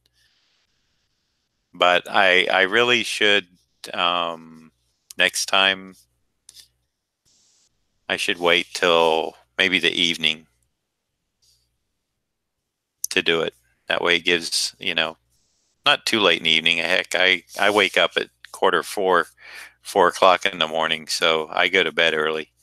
But I should kind of let the West Coast people, or maybe I should cut the map. It's like if you're if you're from the Mason-Dixon line over or whatever they call that thing, you know, you can order. That could be kind of interesting.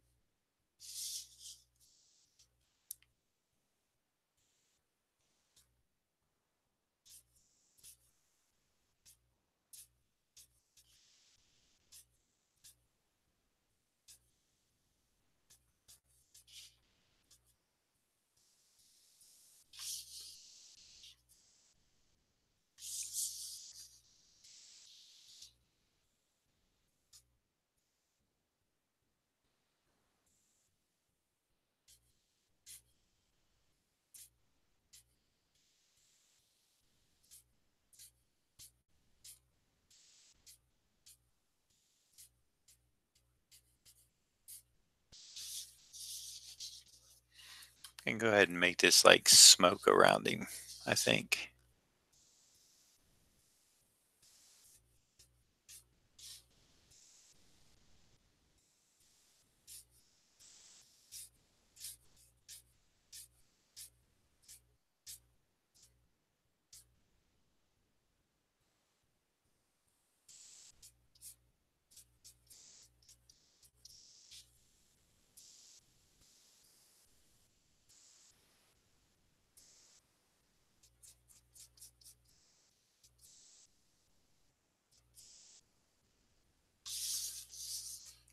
All right, there we go. Digging that.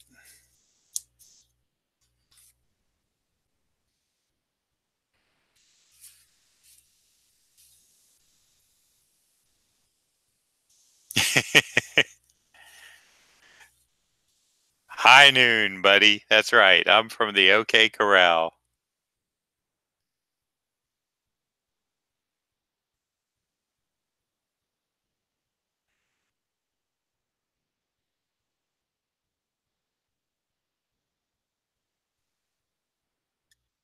Yes, it is a good way to complicate myself for my things for myself. In a fortnight. Yeah, I got to get home to the chuck wagon soon and see what cookies got on the stove, or not on the stove. What would that be? That over the fire, over the briquettes. I guess they don't even have briquettes out in the.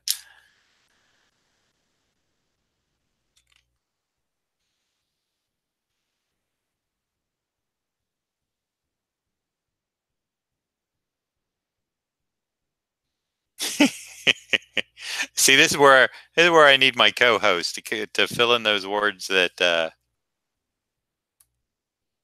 I'm stumbling over.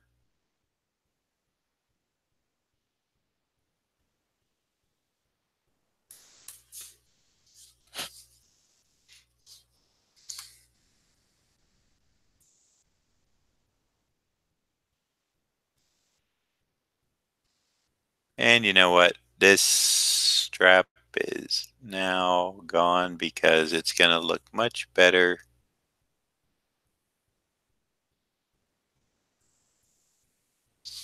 without just having those two little things there.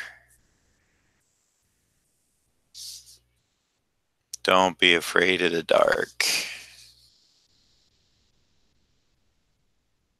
Make it nice and graphic.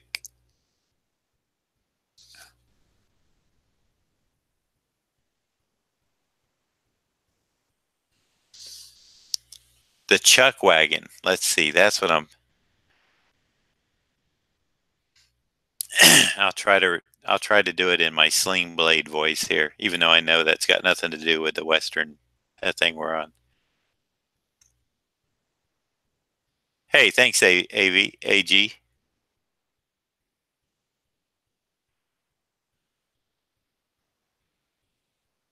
Mama gonna ring the dinner bell. Fortnite. That's that game all them youngins are playing. Yeah, I reckon so.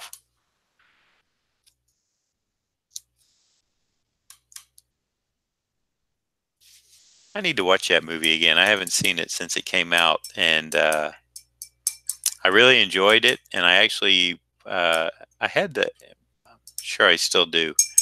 I had the little paperback book of the screenplay that had all the dialogue and stuff in it, and I would go through and read all of Billy Bob Thornton's parts and just read it in that voice. Other things that entertain me. Hey, Kyla. Mm, what was I going to say? Oh, I know. You want some biscuits and mustard?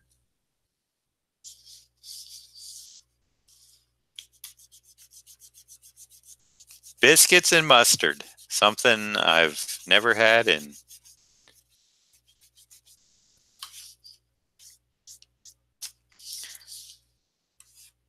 I just saw red.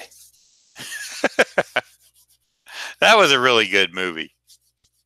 That was the first movie that I ever saw that Billy Bob Thornton was in. That was my first. Heck, I don't know. It could have been his first movie, but for me, that was the first time I'd ever seen him in anything. From the Great Depression. I reckon. I reckon my family came from the Great Depression. I'm greatly depressed when eating biscuits and mustard. I want the French fried potatoes. I think my one of my favorite lines is the guy that hires him. Uh, he's talking about he likes Carl because he always fixes stuff, and that other guy he's got working for him has that lawnmower, and he can't figure it out. The boss calls Carl over and says, "Carl, take a look at this lawnmower and see if you can figure anything out." And of course, first thing Carl does, it ain't got no gas in it. Classic. All right, so a Batman, a Snake Eyes, two dark characters.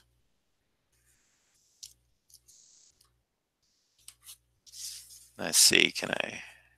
I'm gonna have to change this out. It's getting a little dark itself. Okay, and last but not least, if I can get it done, a Joker. Now I might go with a profile on this Joker. Biscuits and mustard. There you go. Hey, thanks, Ken. Appreciate the compliment. Hey, by the way, I appreciate the thumbs up. I'm seeing them. Uh, and after the stream, if you're watching it now, you can still leave a comment down below. If you're watching it after it's been live, leave a comment. If you got a question, feel free to put it in there. Well, okay. Joker is one of those characters that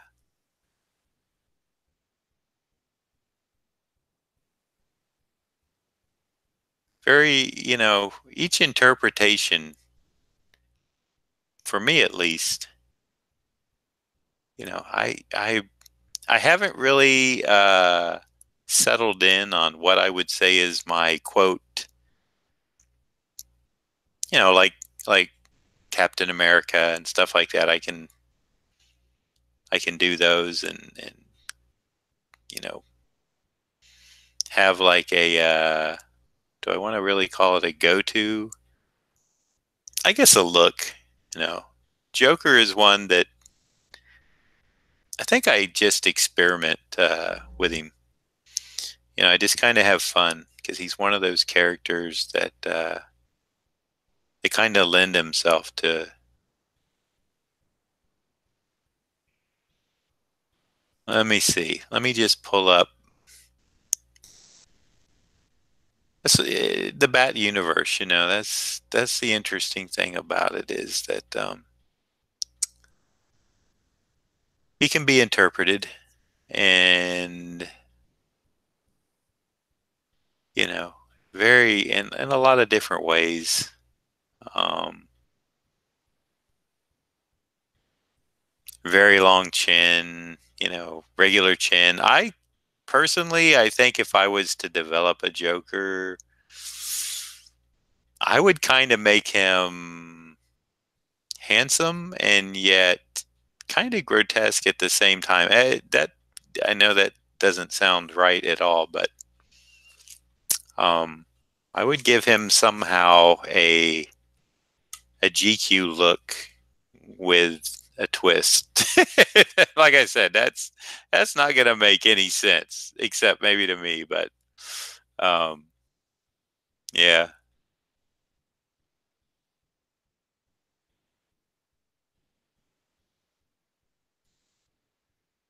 He's a tough one in a sense. In many ways, he's tough. In many ways, he's easy. But I kind of know. Um, Chris had sent me a piece of art that I did on a Joker. Oh yeah, that was pretty weird. Thank you, Sean. Yeah, Brian Bolin. Um, that's kind of what I'm thinking. Is he drew the Joker handsome, but he still had a definite twist about him. Um, so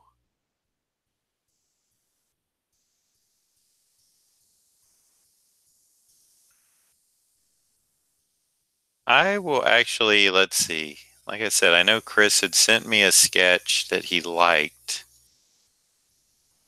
So I will try to kind of, and it was a, well, I did that book with Kelly called Dark Joker the Wild, but I don't mean that when I said a dark Joker. It was just he was lit very dark. Let's say that. It was so I'm gonna try to, and he had kind of spiked up hair. I kind of did like that too. So let's see.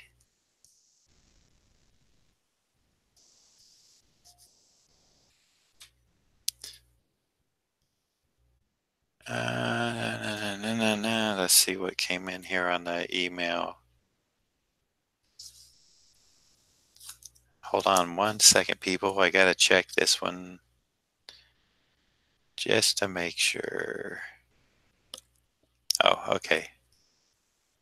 I know Google Plus is shutting down. It kind of scared me because I do use G Suite for my mail client, and I just want to make sure that since Google is part of YouTube or they own it or whatever, and I kind of like to give Joker a bigger eye on one side. Always seems like it's his left, our right like that he winds up getting it. So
don't you hate that, Ken?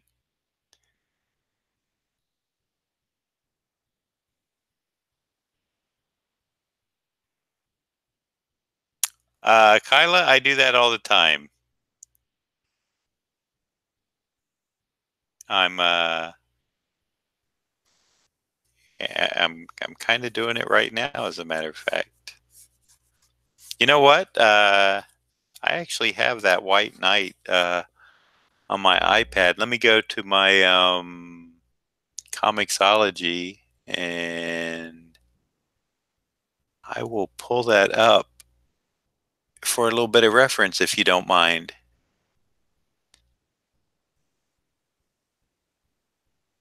Let's see.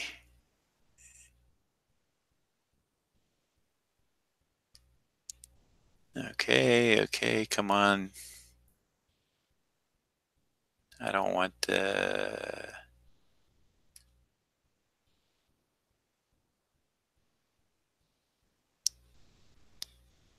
I always have trouble. No, I don't want that. Now, how do I get out of this thing?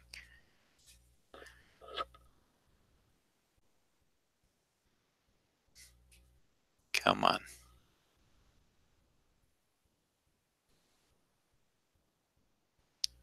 View in series. Okay. No, I want to go to my books. My books. There we go. Um, there. There we go. Okay. So my sister wants to know what I'm doing. Streaming. Leave me alone.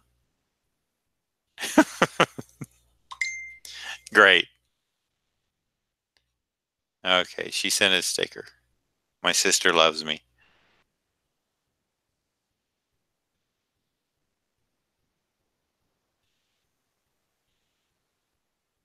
All right. So all that's taken care of. So let's see. Yeah, he's kind of, I kind of see that Joker. That's similar to how I've drawn him in a way, you know,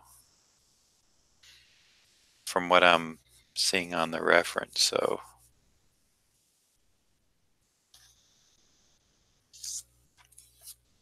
I'm gonna have to take once I get this sketched out, I'm gonna take a quick break and run down to the men's room.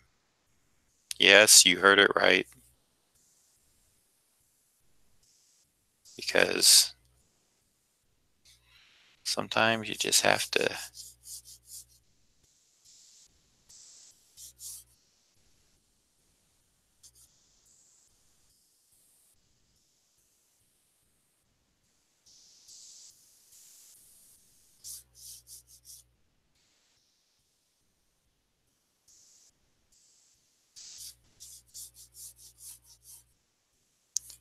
Sometimes you gotta go.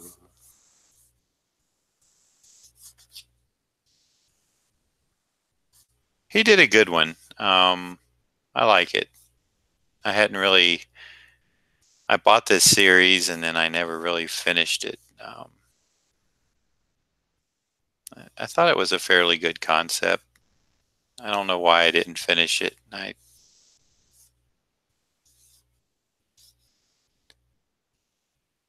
Let's get the hairline. Na, na, na, na, na, na, na. Yeah, Kyla. So I go through that all the time where I draw something. I might be happy with it the day I draw it, and the next day I come into the studio and I look at it again and I'm like, that's horrible. So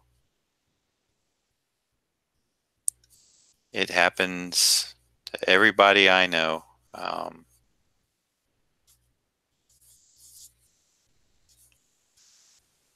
don't know anybody who stays completely happy with their work.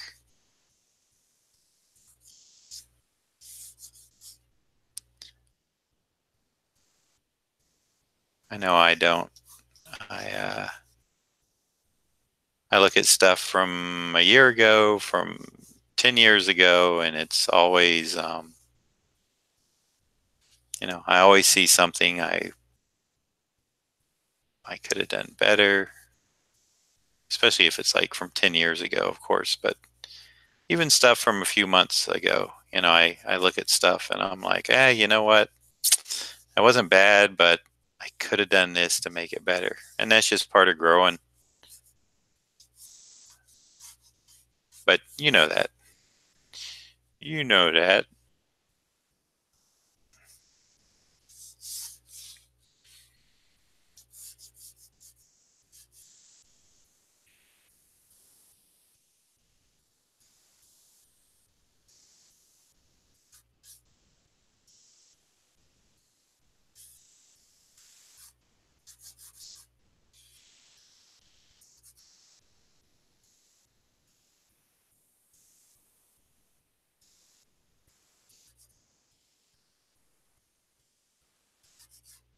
And then I get bored with my art too. So that's why sometimes doing sketchy things like this and getting a little bit loose, this really helps me. Um,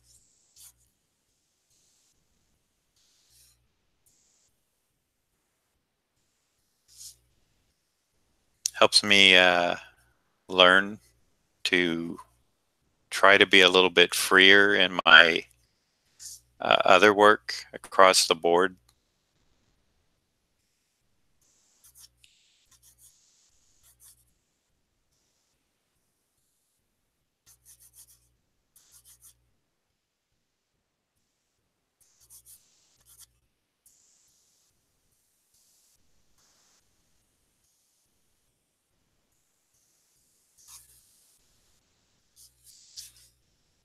Okay, so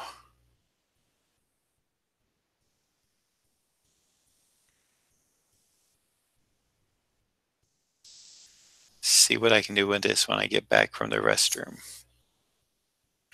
Let me see. Always streaming whenever she texts. Yes, that's true, Ron.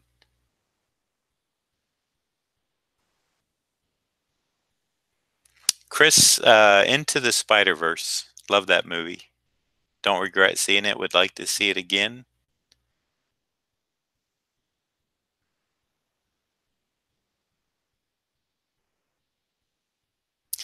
Do you ever do an homage to other artists, say Bob Kane? Um, no, I haven't. And it would, I don't know. No problem, Kyla. It would probably be more of a homage to Dick Sprang than Bob Kane, I guess. Um, you know?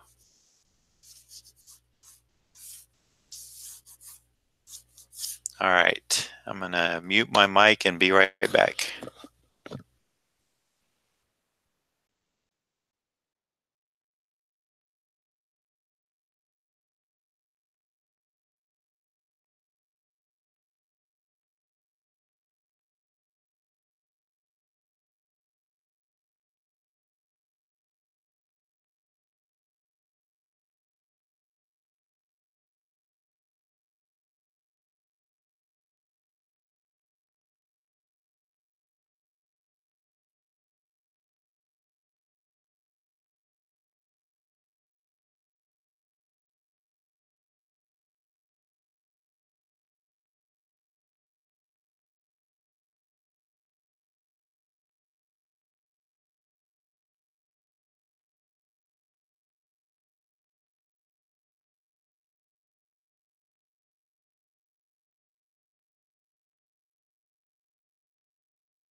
And I'm back. Okay. When I'm gone, Ken, that's when you're supposed to talk about me.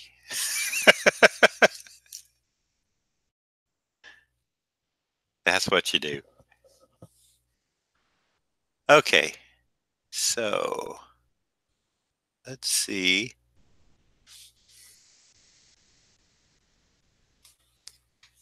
I know that's what I would have been doing.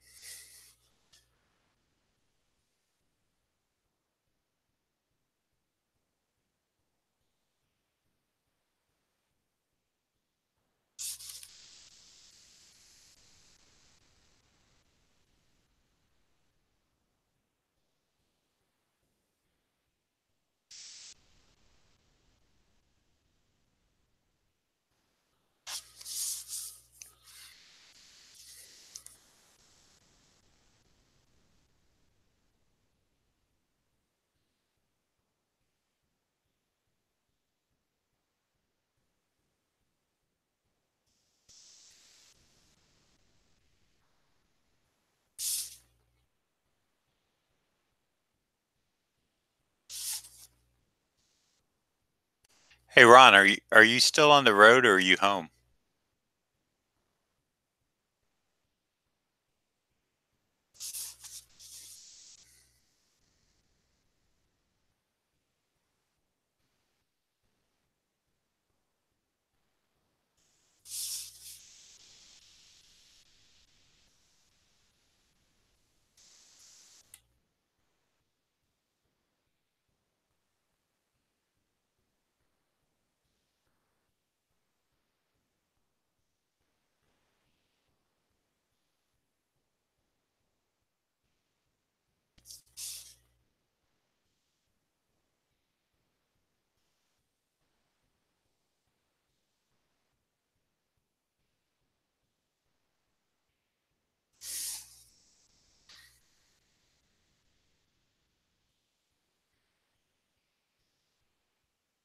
Yep.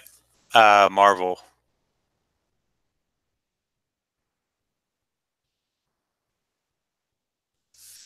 Captain America is my favorite character. Batman is actually probably my second. So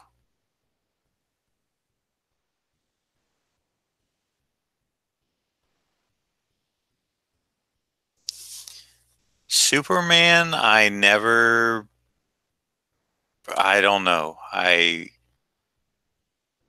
love it when people like do a great drawing of him. The classic, like I just you know, it's beautiful, but I never connected with the character. Uh,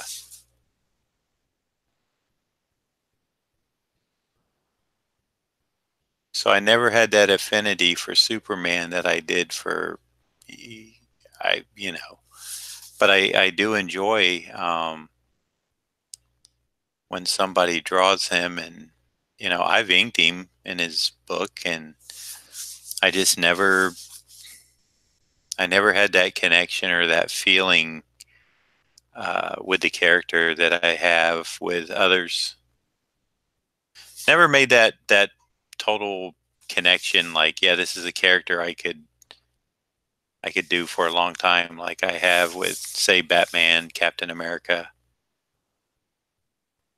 Although, truth be told, sometimes when I'm looking for a sketch to do, and it's just left up to me, I have done Superman before because I like to kind of have fun with him. I like to give him a really, really big chin and a really strong neck, and then sometimes tiny little features to kind of caricaturize him a bit. But overall, yeah, I'm a Marvel fan. Uh, I think even the Spider Verse movie has brought back an appreciation for Spider Man for me.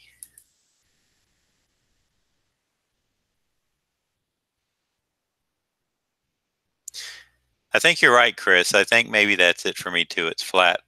I visually I like him. I think the classic look, like I was just describing. But other than that, the characterization, I don't know. It's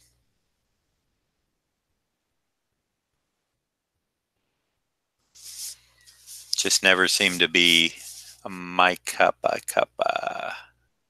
Joe.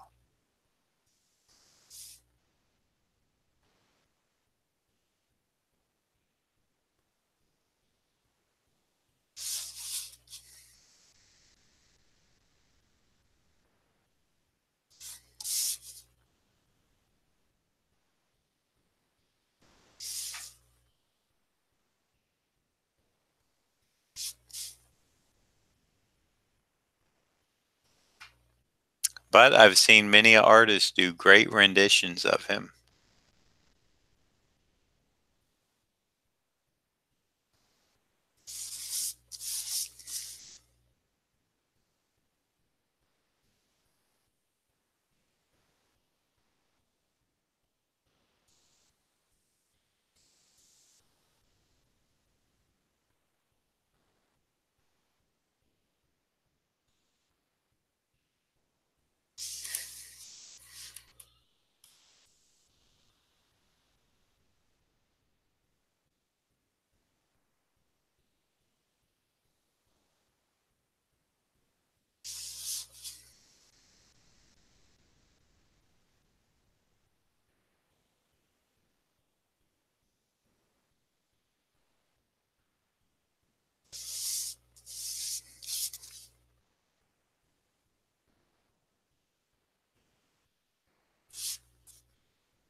Yep, I inked two issues over John Byrne before he decided to leave.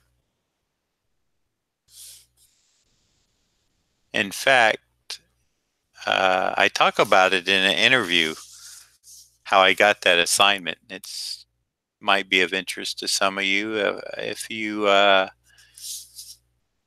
do you all remember Flickr? I think it was Flickr and I think Yahoo still has it.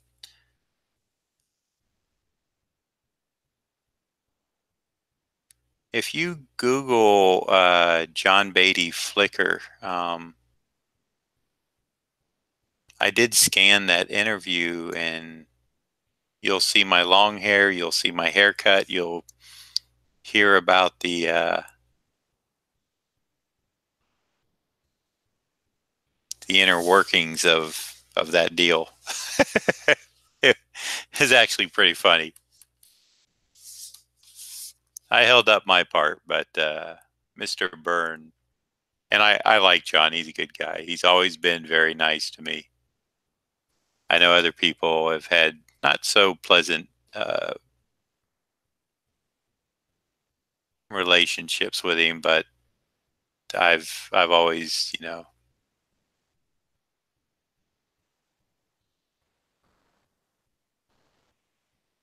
I've always seemed to get along okay with him. So it was an interesting day, and all the parties that had the power to say yes or no were present, and everybody was having a good time.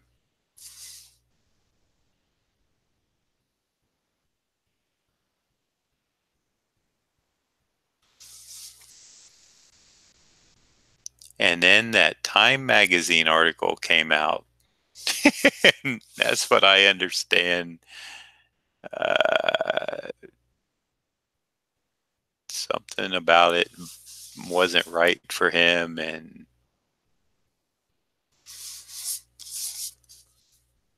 he quit Superman.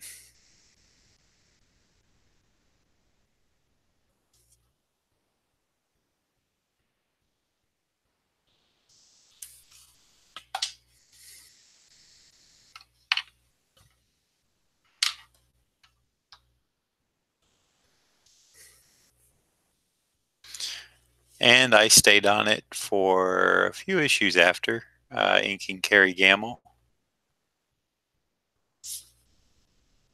Because when Byrne left, it just kind of left editor Mike Carlin in a, I think it was Carlin still, yeah, in a jam. So I think I inked like 2 issues over Carrie Gamble.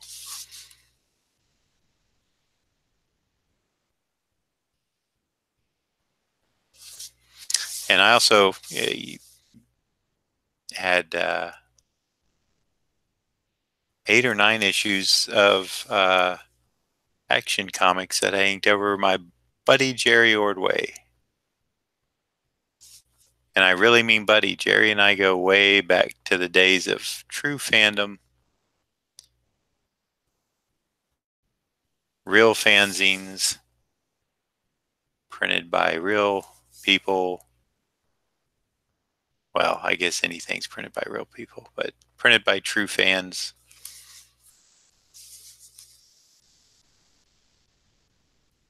with their own moolah on the line. Little, like 8.5 by 11 folded over, stapled.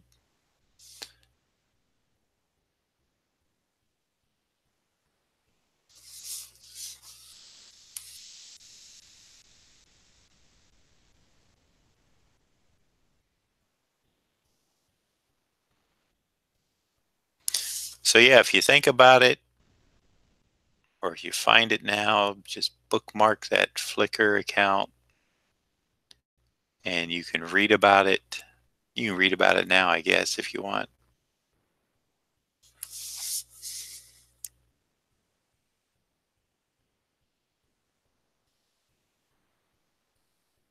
But it's in there. My, what big teeth you have, Joker.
You know, he was at Byrne did a few comic book conventions last year. I think he was even at Boston, the Fan Expo ones.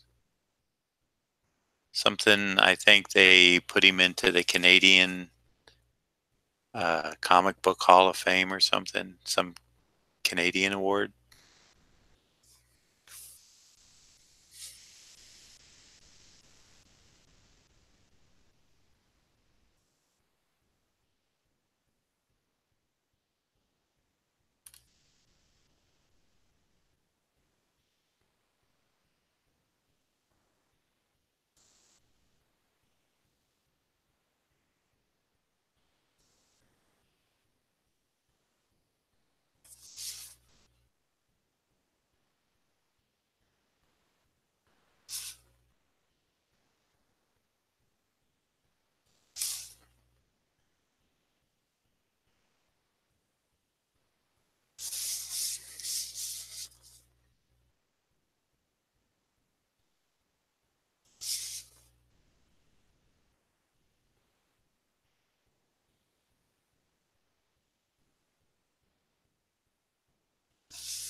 And yeah, that X-Man thing I heard about that he was putting, and I almost did it.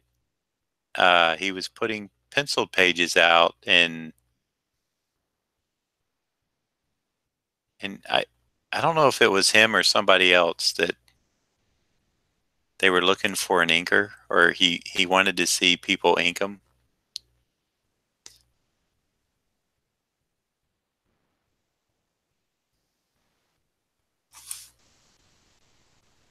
I think that's probably going to be a done deal. I think it's just a matter of Marvel and Byrne coming to terms on what's it worth.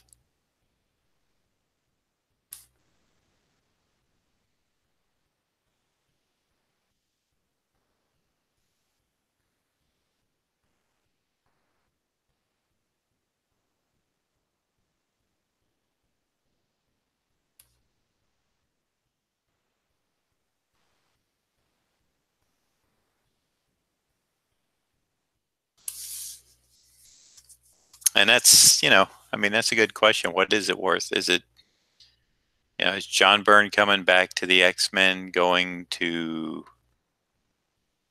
sell more copies than whoever's on the book now? I mean, it's unknown.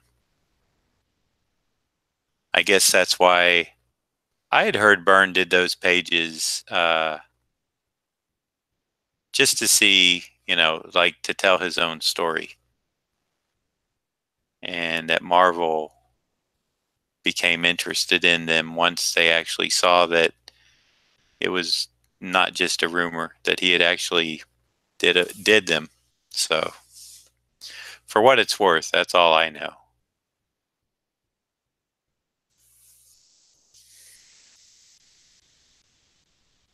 Okay, Sean. Thank you, bud. I will check you next time. Have a good evening.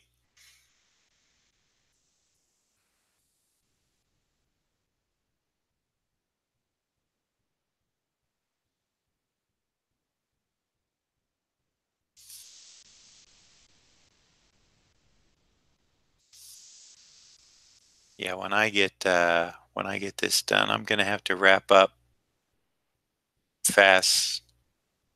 I gotta get home and get some chow. Get some chow. I gotta get some chow, and I gotta do some remarks on some comic books to take with me to the comic convention there. The comic convention that I'm going to Texas.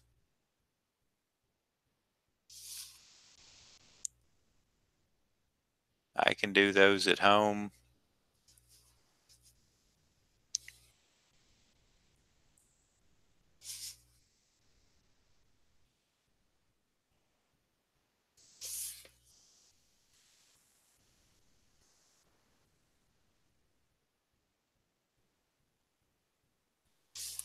See my little buddy Jacob, my little boy. See what he did today.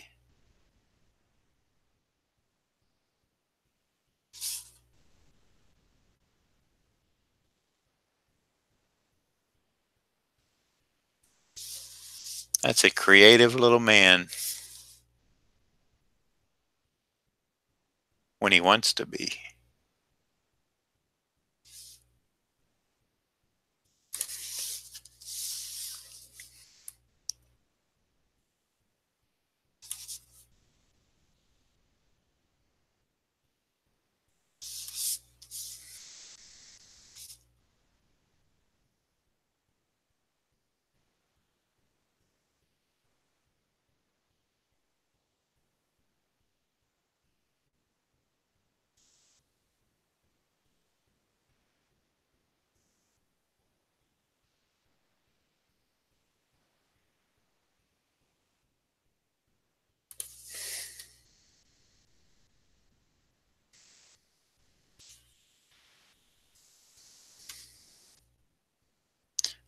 But I do want to say I appreciate y'all coming out, hanging out,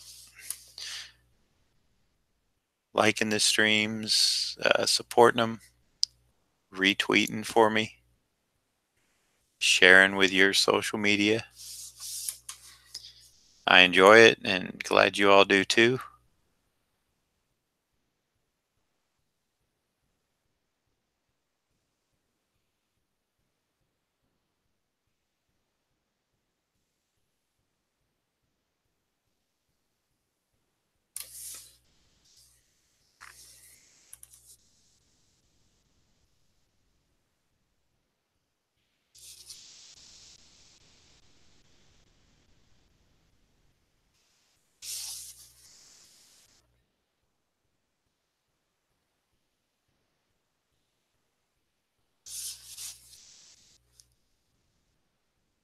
So if I don't get a proper chance to say goodbye to everybody at the end, I'll say it now and just say thank you again.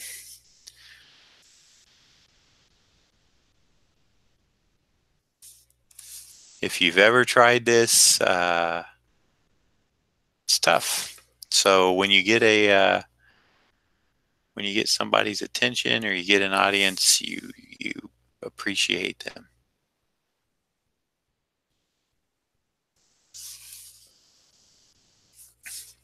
Because if you don't, they might leave you.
Kyla, thank you.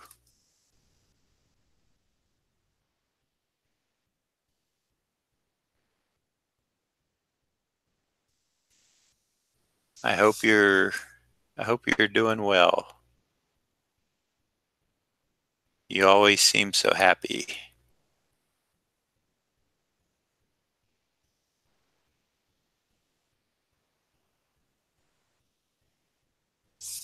And one day you're coming on here, you know that, right? You already promised me. Got to get you on here drawing. Do you ever draw like Spider-Man or cartoon characters? You might get a sketch cover and get a sale. If you want to. If you don't, it would just be fun to chat since we never have and draw, and we'll have somebody like co-hosting, so if they have questions, we can talk about your TV deal thing there. That's interesting. I'd like to know how that went. We'll leave that as a tease. That's all I'm gonna say about it.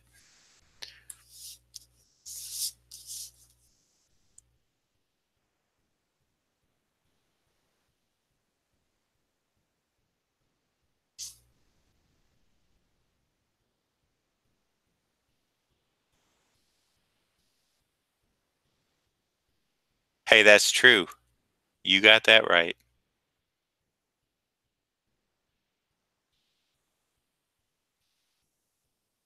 I think you could do it. I do. Put your own put your own twist on it.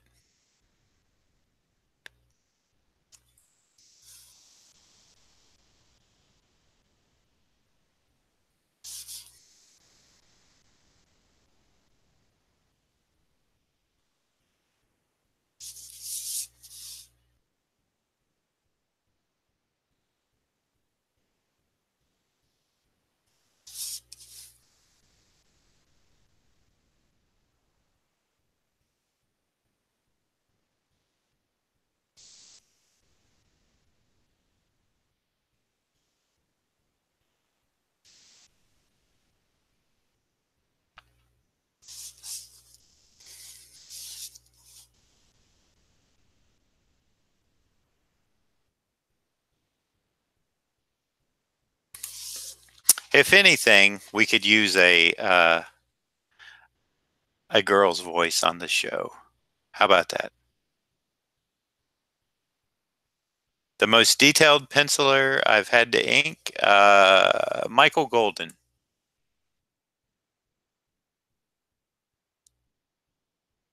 on the nom. Every nut, every bolt, guns, helicopters, planes, cockpits, you name it. That guy is one genius.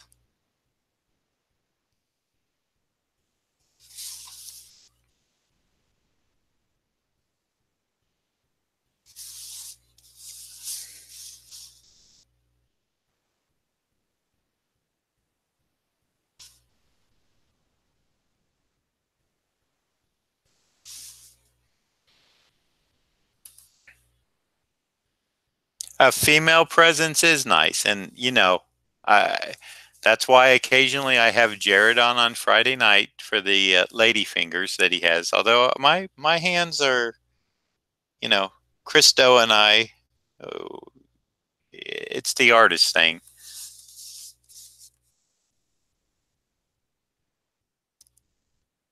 But Jared has like pointy fingers. No, I'm just joking in case he listens. We like to tease him about that. So yes, a female perspective would be very welcome.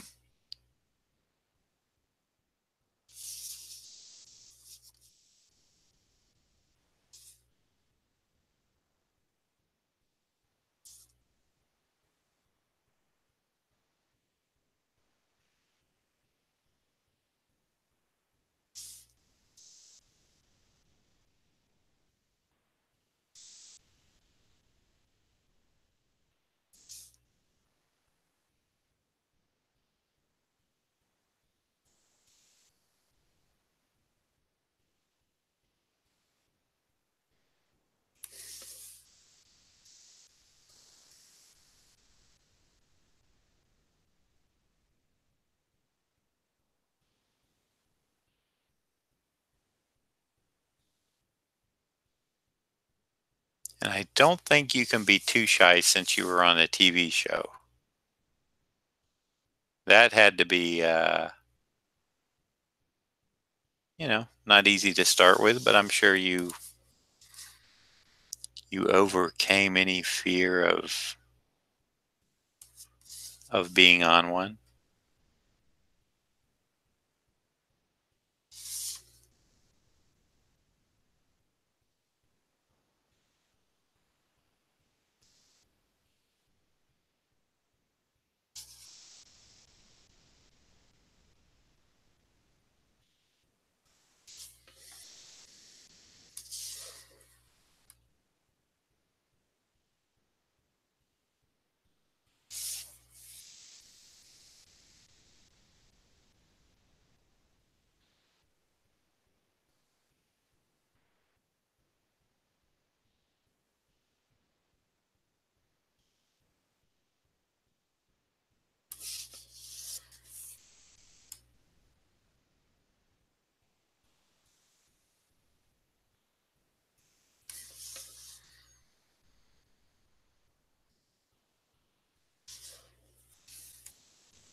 Well, I never inked Art Adams.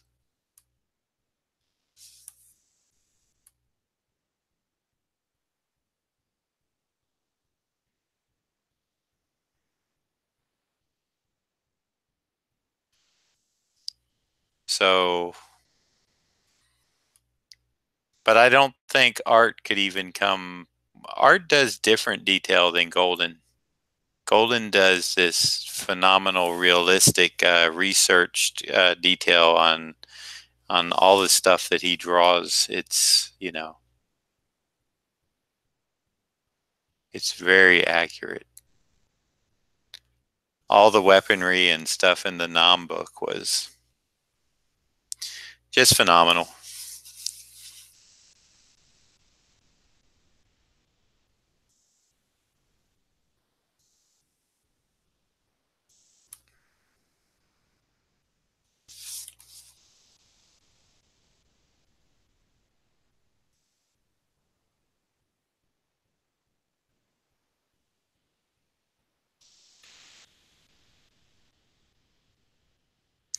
Yep. Well, the first issue, if you would see the pencils to that, it's incredible. Um,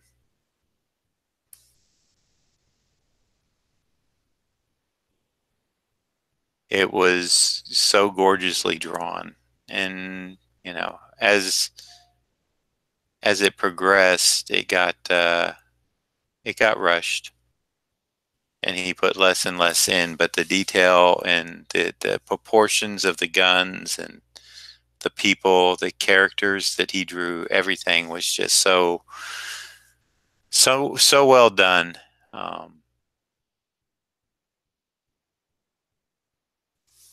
that I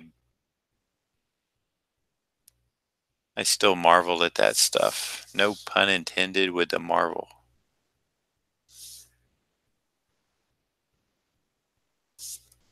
There was no way he was going to be able to um, hold up to the level of detail that he did in issue one.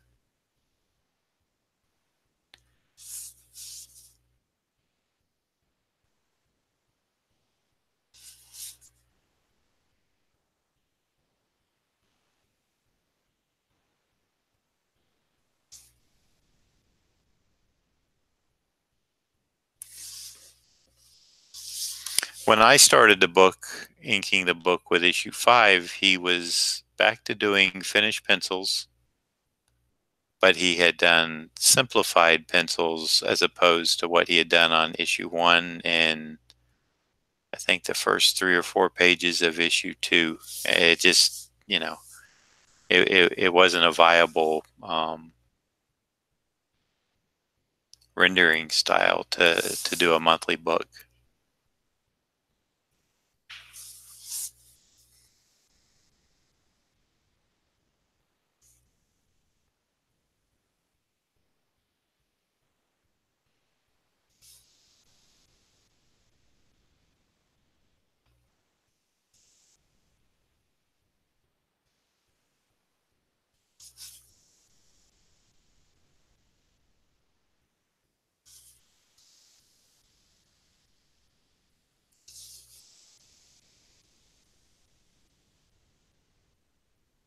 That big poster he did to advertise the Nam with the helicopter and the swamp and the all that the mud they were standing in, and you could see the little reeds and the cattails and stuff actually being moved. He had them. They weren't just like rigid. They were actually like swaying from the helicopter rotor. That's the type of stuff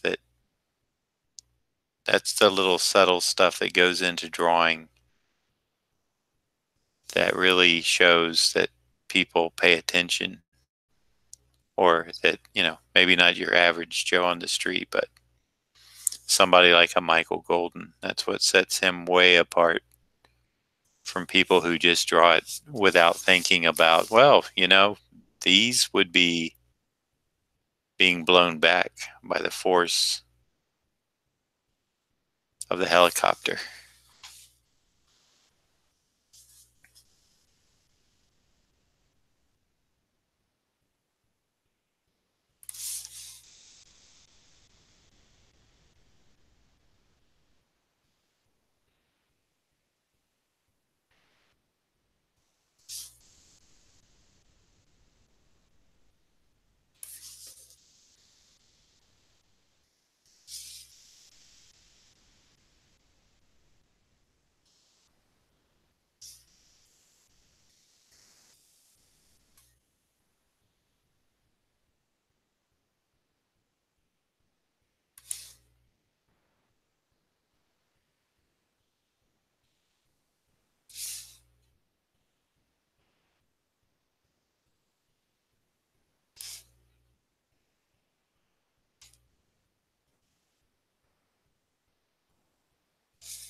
Mm.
I think we're looking good here. Give him his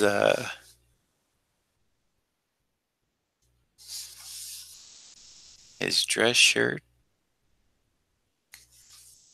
Make him look a little sporty and be wrapped up.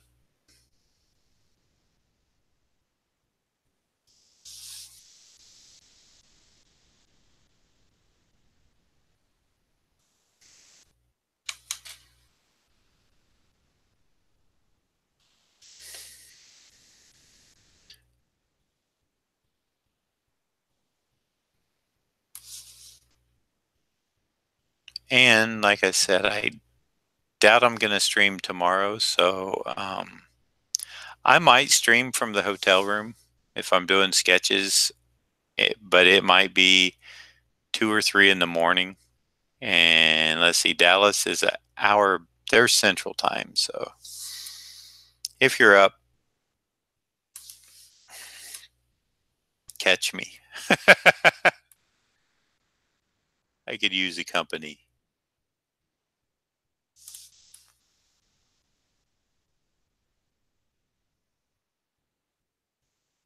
Actually, that's the time I do the best. Because I get up early anyway, so I'd rather go to bed when I'm tired than to try to fight it. And I just feel like, it serves me best to get up and get busy, get awake, get over to the convention center before it's open, sit at my table, work a little more if need be, get ready for the doors to open, have some coffee, and it works, works out for me.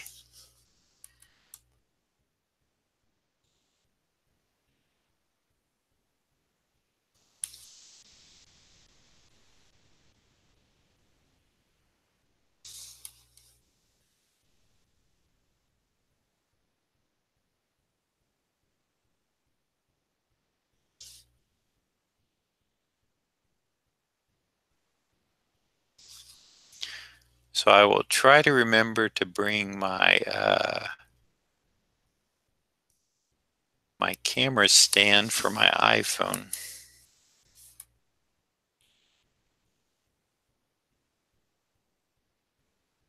Because I'm not going to move this setup while I got it working good.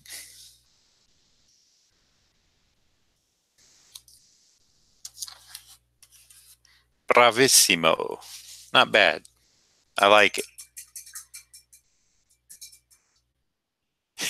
Hey, G, you're not going anywhere for a while.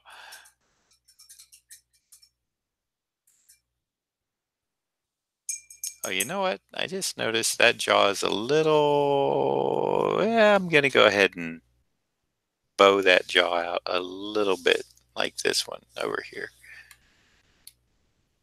Going to give it a little more stretch. There we go.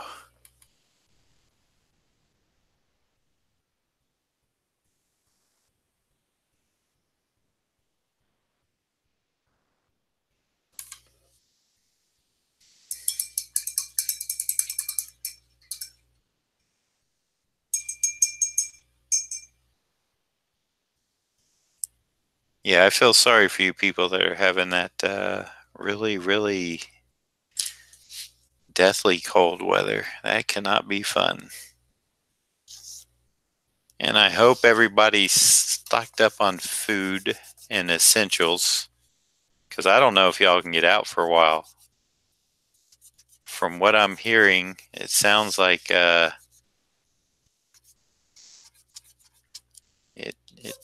it's not going to be an easy ride to get anywhere.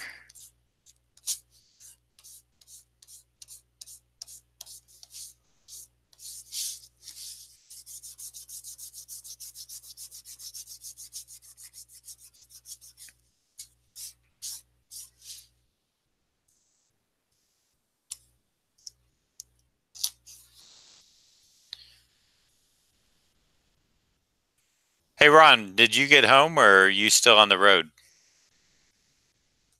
I got to get moving myself. I'm just curious. It's is it 6:20? I started at 3. Yeah, that's not bad. Hour apiece.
All right, Chris. I think we're set.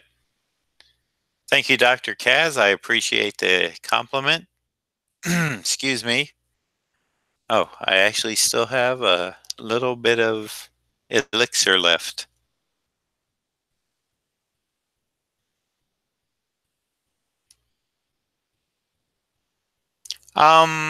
It takes up the ink when it is this dark. Well, I can't. I'm using it to hold down my pens and pencils. But no, it doesn't, and it just doesn't leave crumbs everywhere. So that's another reason.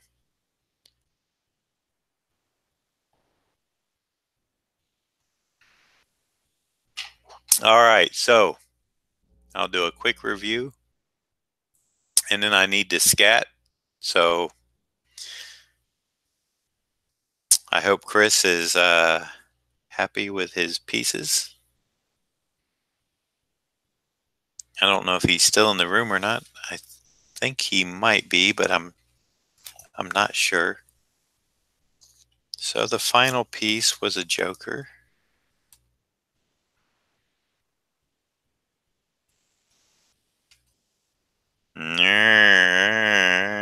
With the Popeye. I like giving him one like wonky eye somehow, whether it be a Popeye, a lazy eye, a dead eye, maybe no pupil in it or something. Um, we started out with Batman this afternoon. Let me move these down a little bit. These will go out in the mail tomorrow, along with the Nick Fury and the beaten up Punisher one. Those are for a guy and his wife, and he had 2 addresses. So I asked him, "Do you want these sent to this the two separate addresses or just the one? And he goes, that's a good question. He goes, send them here and then I'll have them. So, and then snake eyes, extra shiny on the visor.